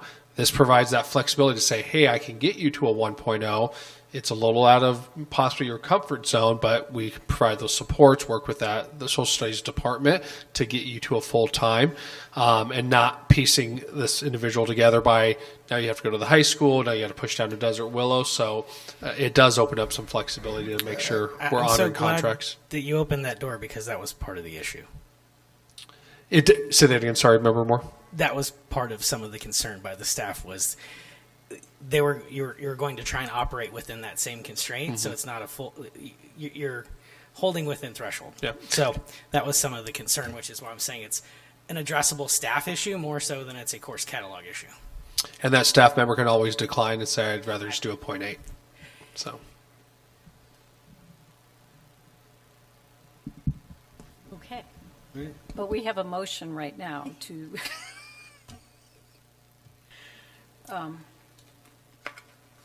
approve these course catalogs with the exclusion of one course. So, So we can vote on that, and if it doesn't pass, then you can go back to the other one, but that's Yes. the options right now. Or you would make an amendment to the motion that's on the How floor. about if we vote on the motion that's on the floor right now? So, all in favor of the motion to approve the Cactus Shadows course catalog and Sonoran Trails course catalog with the exclusion of the full Spanish social studies class, right? Is that correct? Say aye. Nay. Aye. Aye. Nay. Motion does not pass. Okay. So now, Vote on the original motion. Someone needs to propose a new we motion. need a new motion. I motion to go back to the original vote. So moved. Second. Okay. All Now, in favor. all in favor, say aye. Aye. Aye. Nay. What happens when there's only 4 of us here? This is what happens when there's 4 of us. A 2-2, it does not pass. So nothing is approved as of this point in time. So that would mean we either have So to you can go to, so we either push it back, you call a special meeting where we have 5 board members where we can get a majority, or you go to another amendment that has been proposed before and then went back on it. And the question becomes, so the question to me at least becomes that the Sonoran Trail seems to be the sticking point. So I would suggest if perhaps someone wants to at least approve the Cactus Shadows one, which is very important to get going quickly, that someone might want to make that motion. We can get that off the ground. And then, again, if that means that we're waiting until the 9th, when 5th graders are coming the 21st, Mr. Boggs can have those conversations and we can bring some clarity and perhaps share some information. Again, quite honestly, you didn't ask, but I'm going to tell you my opinion again. Having 2 electives in Spanish is not good for kids. If we're going to do it, then we give them a core class so they actually still do have choices and they can still do different things other than what they are interested in. Again, simply my opinion on that one, and I will give you that 2 cents worth. But again, at least that would allow us to proceed with Cactus Shadows at this point in time. I'll make a motion to approve the Cactus Shadows course guide for the 2026-27 school year. So moved. Second. Yes. All in favor, say aye. Aye. Any opposed? Okay. And we got Cactus Shadows approved. Do you have that, Mrs. Machin? Okay. All right. Okay. Now that we want to put Sonoran back on the block here and figure out where we can move the ball, we can't walk out of here with nothing. I'll make a motion to approve the Sonoran Trails course guide for 2026-27. That's already been Well, motioned, seconded, and With the, well, Go ahead. no, go ahead. No, go ahead. No, go ahead. Because we're going to be back if I make the motion. No, go ahead. Make the motion. Because, well, with the exclusion of the Spanish social studies, the full Spanish social studies class. So we're going back to Mr. Fortney's original motion that then we changed again. So it is. So now you're making a motion to approve the Sonoran Trails Middle School course guide for 26-27 with the exception of the social studies Spanish class. Yes. Second. Okay. Is there, all in favor, say aye. Aye. Aye. Any opposed? Okay. That was a long way around to get to. Same thing. Okay. Item 7.2, budget revision. Dr. Pletnick. President Greer, members of the board, administration recommends that the board approve the budget revision as presented. So moved. Second. Any questions? With the exception of, no. All in favor, say aye. Aye. Any opposed? All right, 7.3, field rental rates. Dr. Pletnick. President Greer, members of the board, administration recommends that the board approves the updated field rental rates as presented. So moved. Second. Any questions? I actually motioned to table to get more information. Okay. So you're making a motion? Yeah. There Second. needs to be a second and then a vote. I'll second it. So the motion is now that we table the field rental rates for more information. All in favor, say aye. Aye. Aye. Aye. Any opposed? Okay, that is tabled.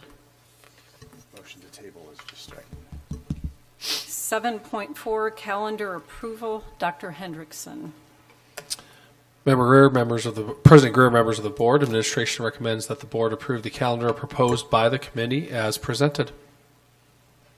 So moved. Is there a second? Is there questions?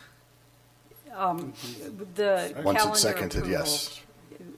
Yeah, okay. We need a thought someone second. Second. I would like to ask Mrs. Sereno to come and, there's been comments made about a prior survey. So could you shed some light on the prior survey, please? Good evening, President Greer, governing board members, and cabinet.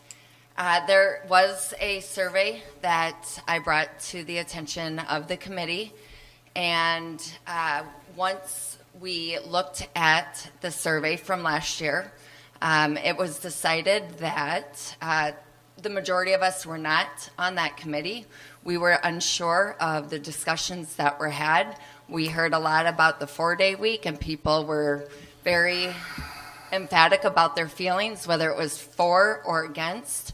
What we didn't know is how many discussions, anything happened in regards to the 1-2-1 or the 2-2-2. So at that point, the committee decided that we would not be using any data from past years to make the decision that we made moving forward with our recommendation.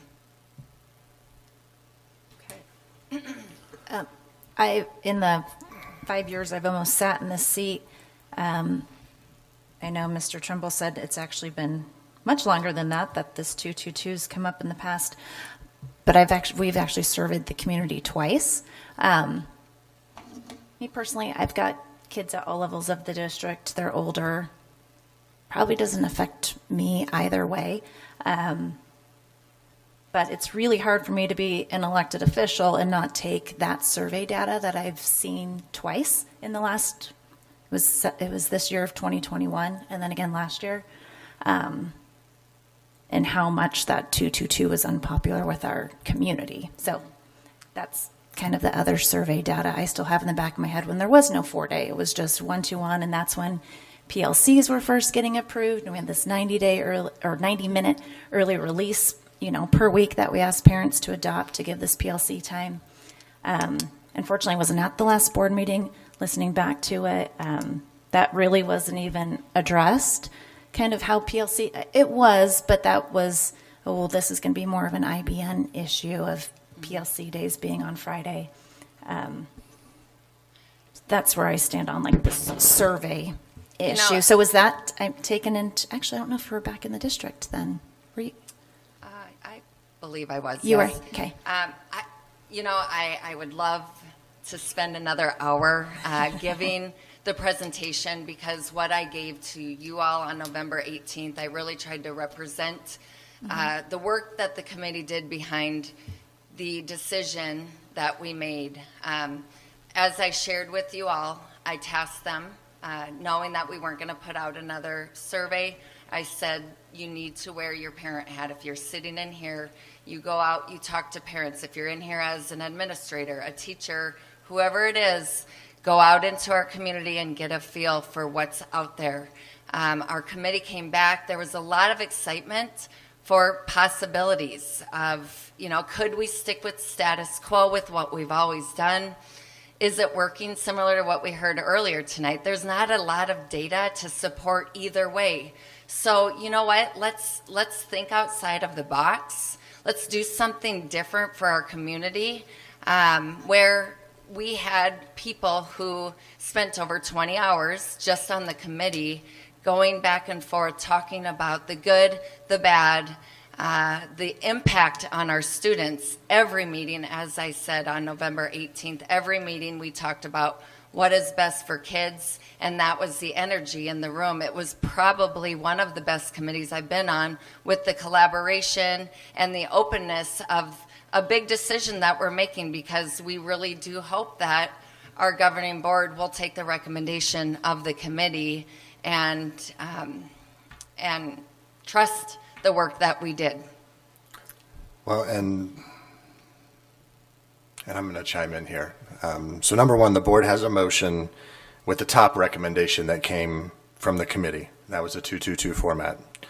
The board, you have always tasked me with thinking creatively and not just doing what is easy, but doing things that separate us from competitors and ultimately serve students and staff's best interest. This committee brought you this recommendation with that same mindset. The committee brought you this after much time and thought. In a time when decisions are scrutinized and narratives are invented, at what point do we trust the people actually doing the work?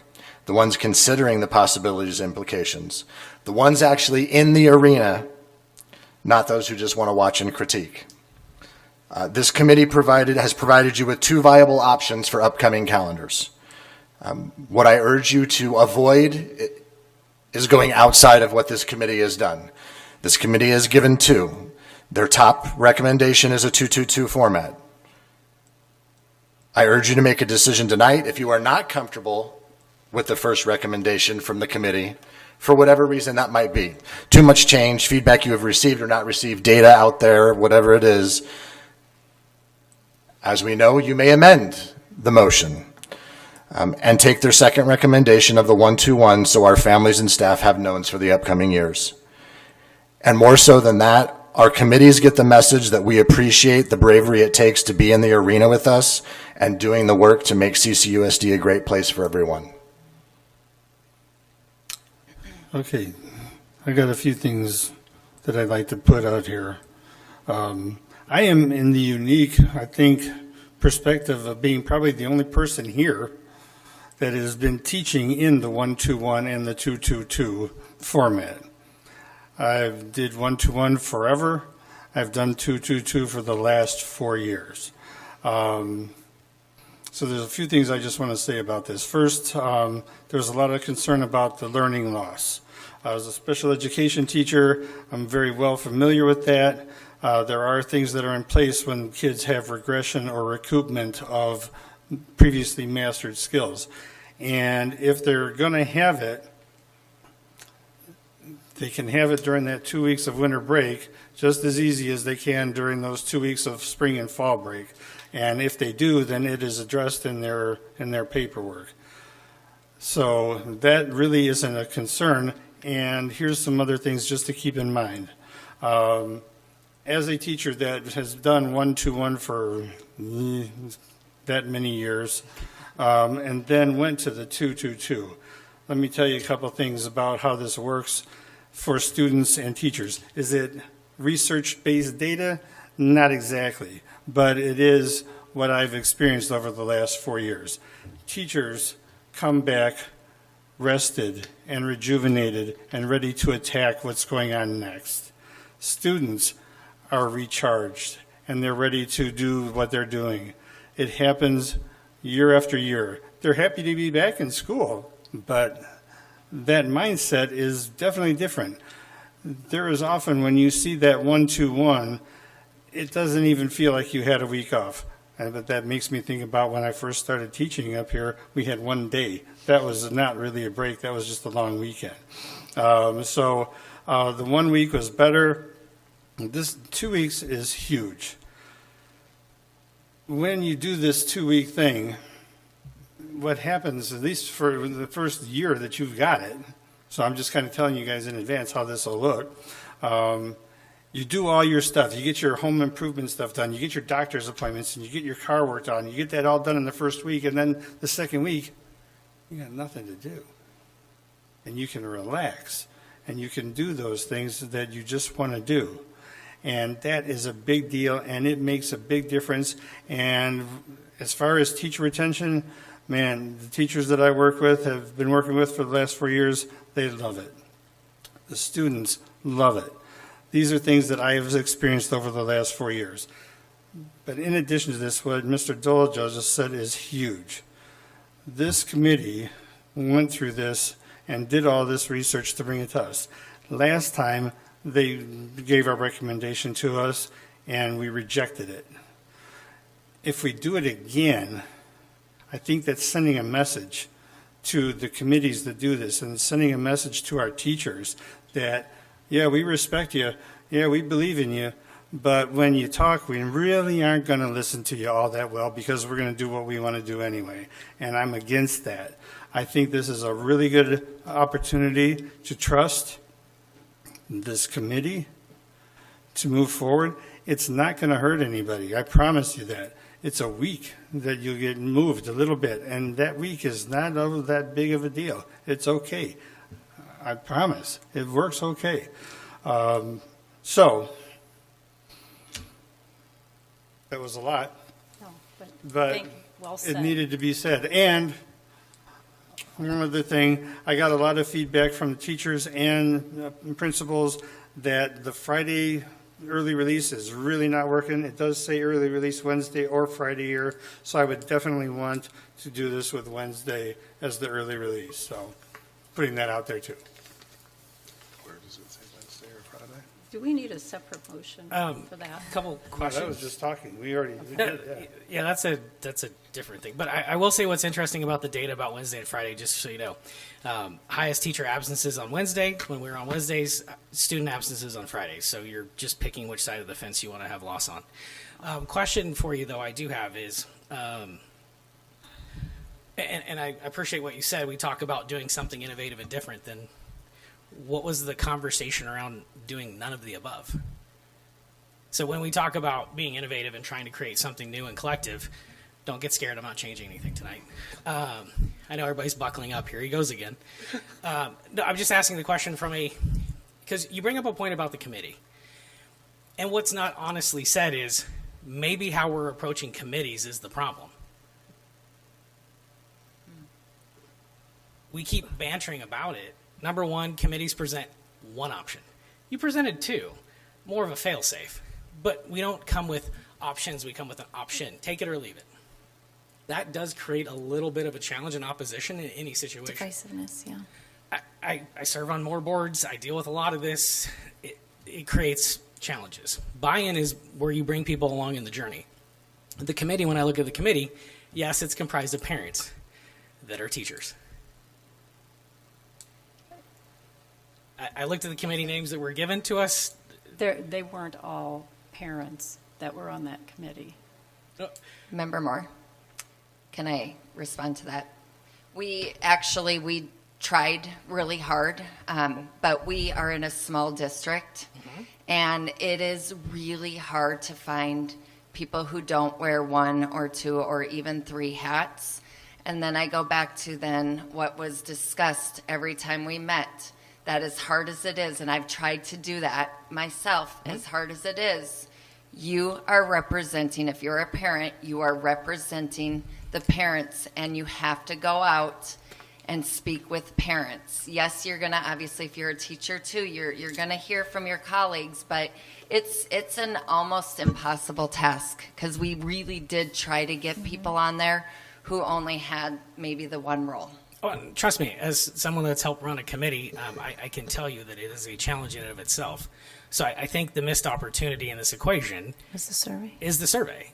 Meaning the survey has proven the most results. And I understand that the concern might be over survey because we got a superintendent survey, we got that survey, we got this survey, here comes another survey.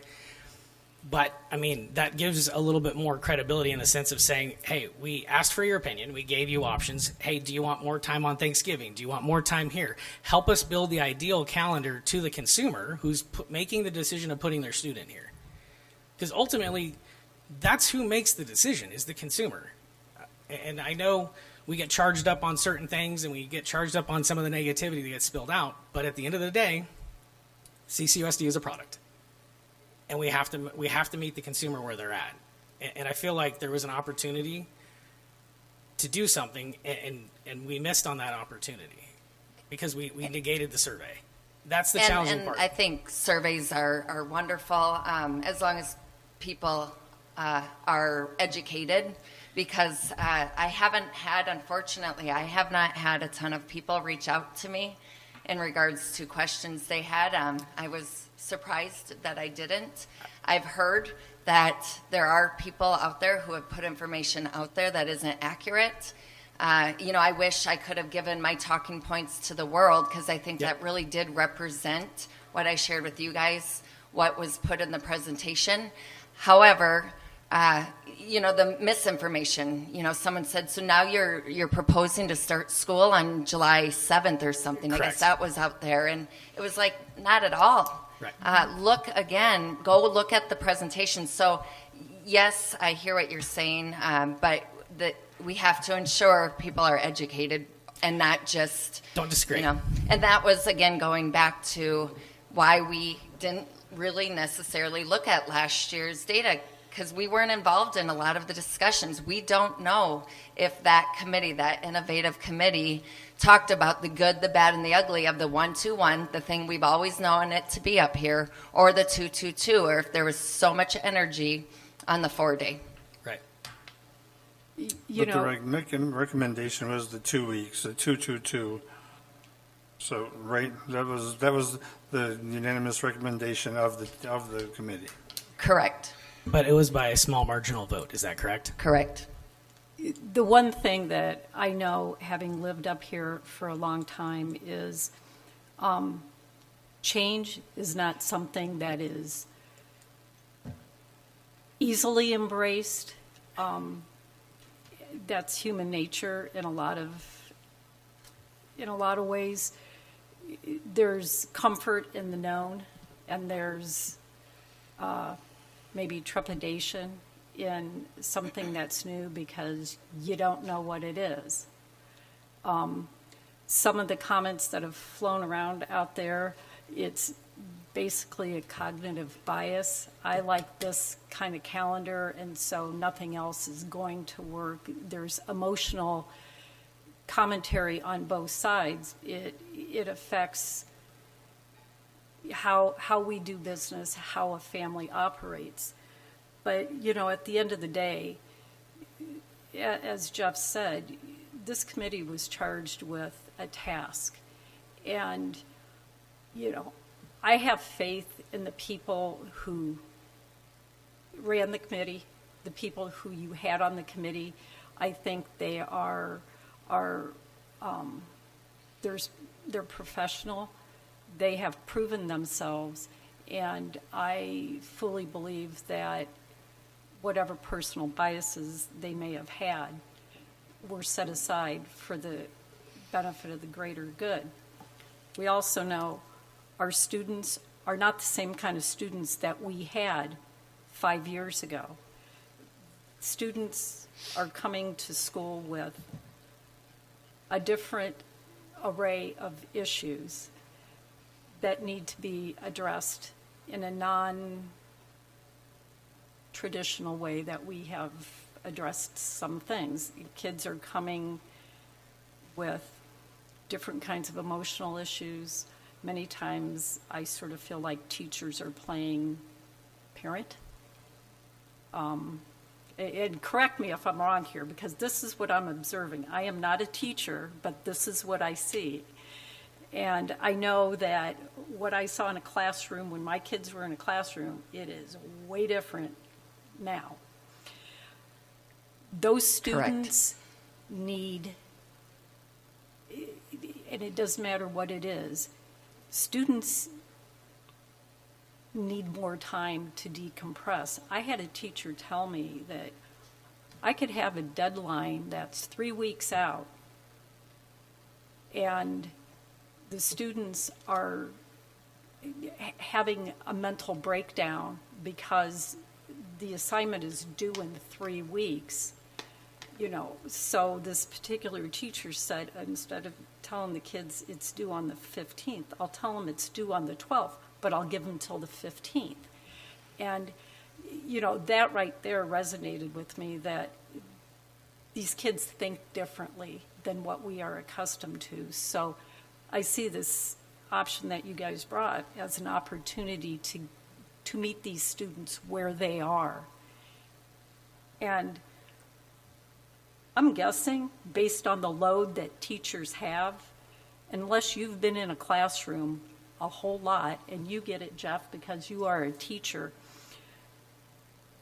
there is burnout. There is so much stuff a teacher does.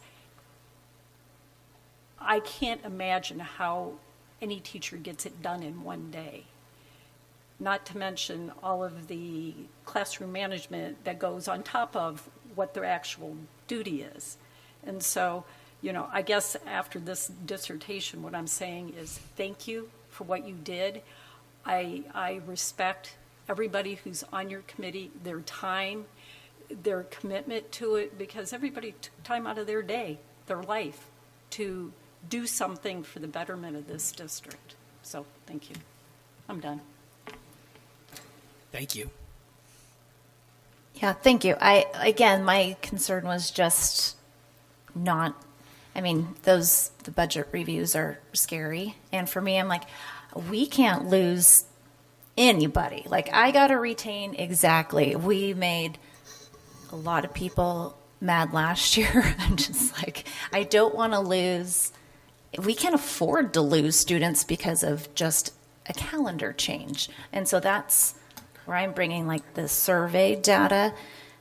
Last year when calendar was discussed, it was kind of a compromise, I believe, to not getting that 4-day week. That was the most popular. I was really hoping here we'd say, okay, we know we still need to do something else for staff. Are we going to do a school from home every Friday, one Friday a month, so that PLCs can be full days and staff doesn't have to work until 5 p.m. on a Friday afternoon when they're burnt out? Or, hey, Fridays are just not working. We're not getting our collaborative time. Or even like Member Moore said, hey, it feels in talking to the community, whether it be staff members, business owners, other parent friends, it seems like a lot of people, just the thought of going back to school in July is really hard. First of all, and a lot of people didn't even know. July. It's a week. It's a week. So it's not a thing. I hear you. It's one week. Everybody's building this up as this. It's like this huge thing. They're going to be. It's a week, and it's going to pay off in the long run. Again, I'm going to go back to the fact that the committee has recommended this. We have disregarded the committee's recommendations too much. So this is not. I wish there was a way I could kind of express this as just someone that's doing this. It's not as huge a thing as even, we've gotten these emails. Okay, yeah, I get that. Change brings those emails all the time. Whenever we have said anything that we're talking about doing up here, we'll always get those emails saying, don't you do it or we're going to leave the district. But that's this just kind of strikes me as it's not as big of a deal as it seems. And when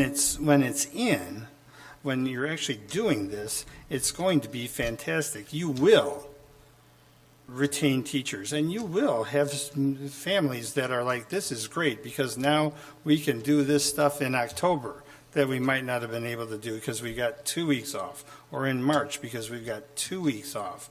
That's a big deal, and you're losing just a little bit of time in July. We started our school last year, July 28th. Nobody died. Everybody was okay. They got to October and they had their 2 weeks off, and it was really good. Again, I'm just going to just kind of beat this until, there's all sorts of myriad reasons for the status quo. It's what we've always done. Yeah, okay, great. Oh, we got a new superintendent coming in. Maybe he'll want to do something else. So what? This is what we have, and it's a good option.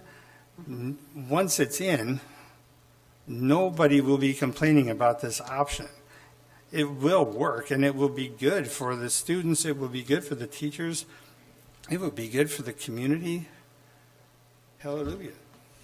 One of the issues that we frequently have during IBN is we don't have that bucket of money, that spare money just sitting there so we can pay teachers more.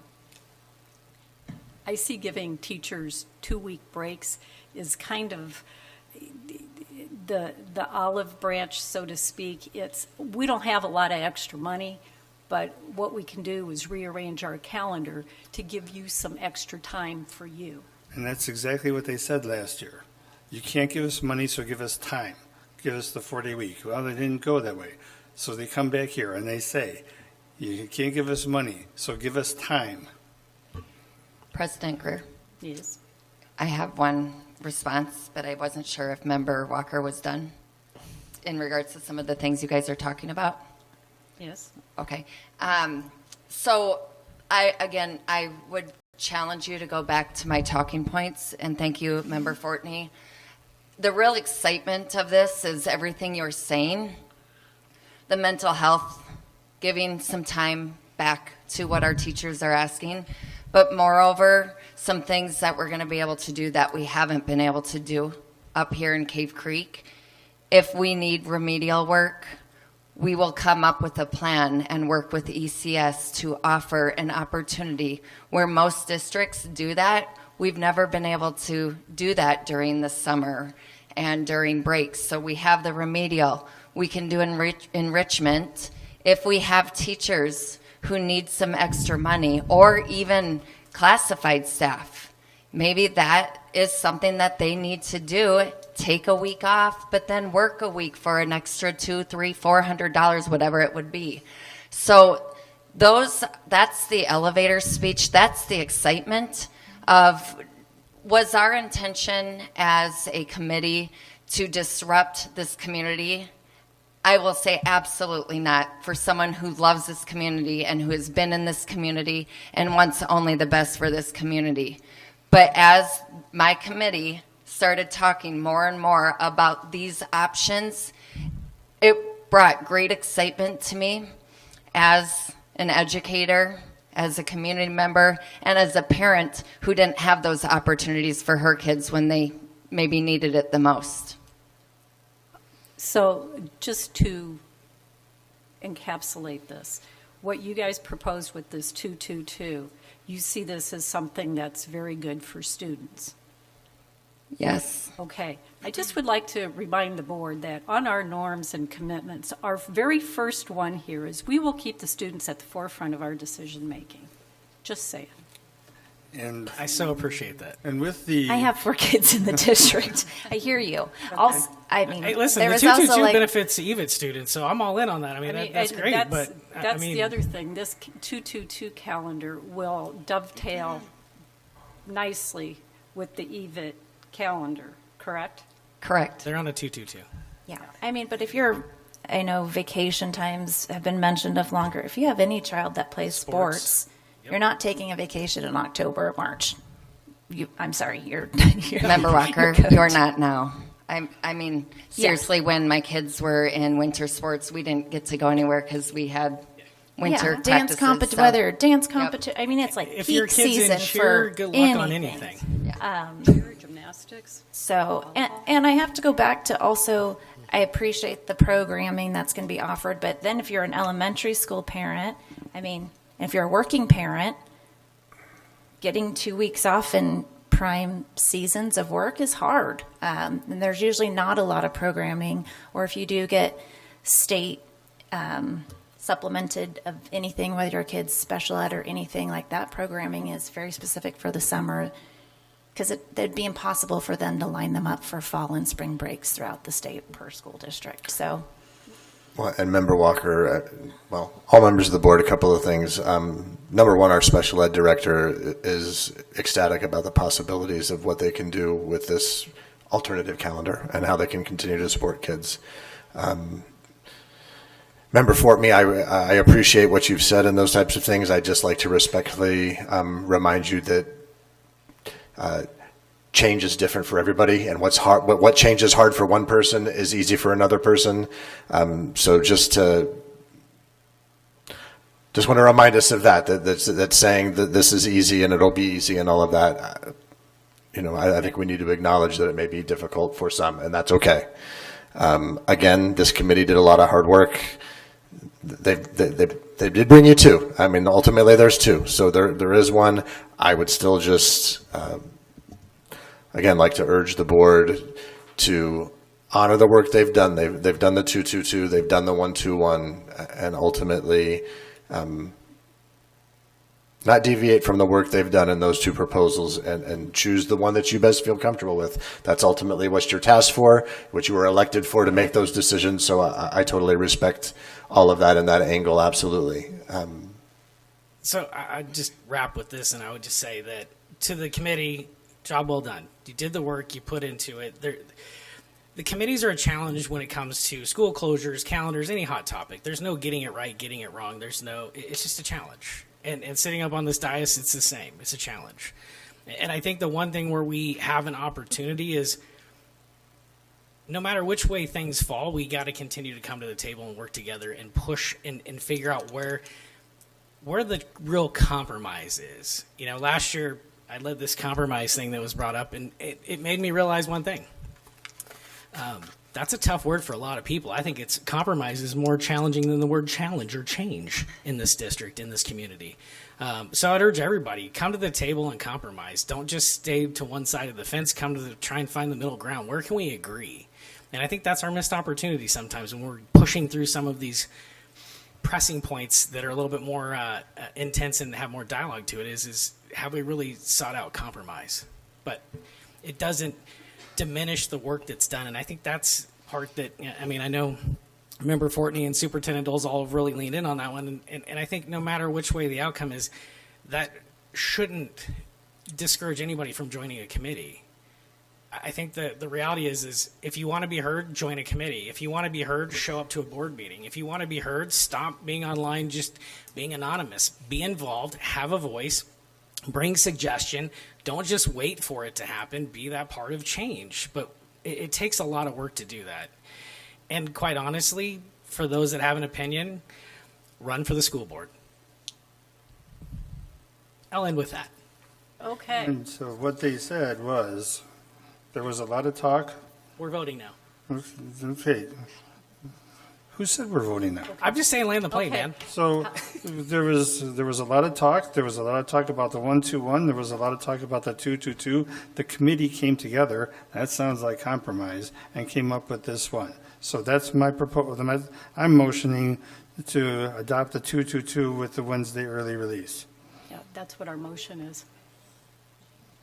It's right there, early release, Wednesday or Friday. That's not our motion. Our motion. Yeah, Member Fortney, what are you referring to? I think he wants to amend the vote. Well, correct. That's an entirely different. No, that's what It's on here. It's the thing right there. 2-2-2. early release Wednesday or Friday. Okay, So I'm just saying Oh, wait a Wednesday. minute. That is the comparison document that put the two calendars side by side. That is not the motion that's on the floor. The recommendation that came from the committee was a 2-2-2 with the Keeping early Friday. release on Keeping Friday. Fridays. Okay, then I will, Yeah, come on.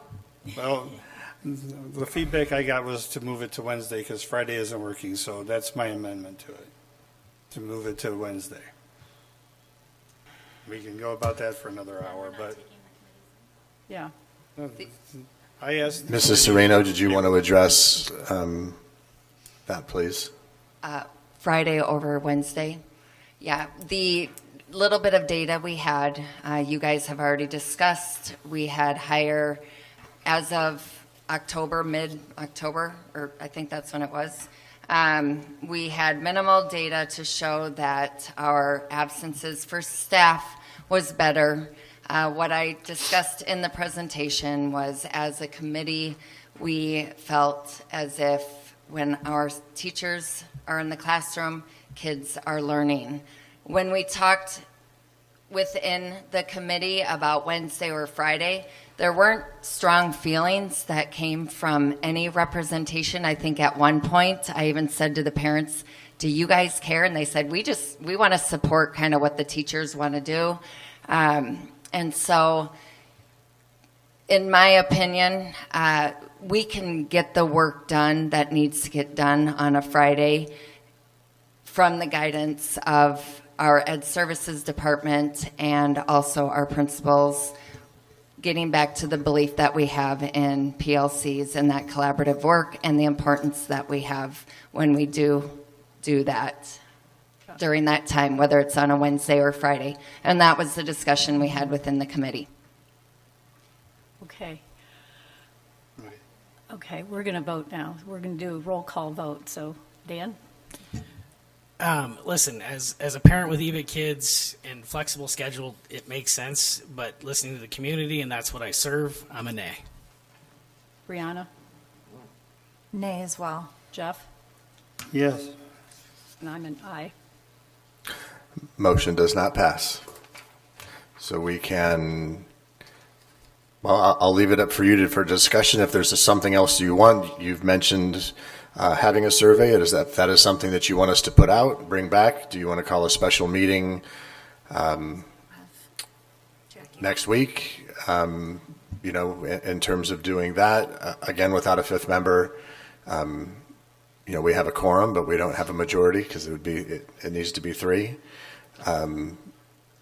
So at that point in time, I offer it up to you in terms of what you'd like to do from here.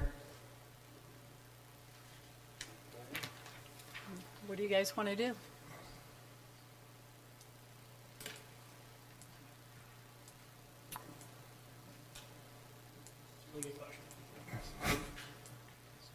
We could easily have an emergency meeting so that there's 5 board members to vote, or surveyed. I mean, I don't want to see us push this out, though. Parents are waiting for a calendar for sure. Yeah, parents are waiting for a calendar. Our schools need a calendar. The longer this gets pushed out. Check with, Well, can we just motion to check with Ulmer for a vote? No. no, No, we'll do another vote. no. She's not here. She's not I present at understand. the meeting. You just said we could call for a special vote. Correct. So we could call for a special meeting, and this would be the entire agenda topic. That's the only thing I see. Because I'm not going to repeat last year. Okay. So you want to have a special meeting? We need to have a date? Well, I mean, I think it's as simple as a vote, but however you want to do it. Well, we have to have a formal meeting. I got you on the formality, but I'm just saying, it's a vote. If that's what you. correct. So I need to I will need to check with Member Ulmer and all of you in terms of availability and when we can have that meeting. Superintendent Dolezal, just for everyone to know, we are getting several phone calls, as you've already stated. Our community needs and probably they want to know, and they're planning. So just factual information. Our phone rings on a weekly basis, almost daily, wondering if it's done yet. How far in advance do we have to post a meeting? Just 24 hours? 24 hours. 24 hours. I'm traveling. I'm back on Thursday. I could be here as soon as Friday.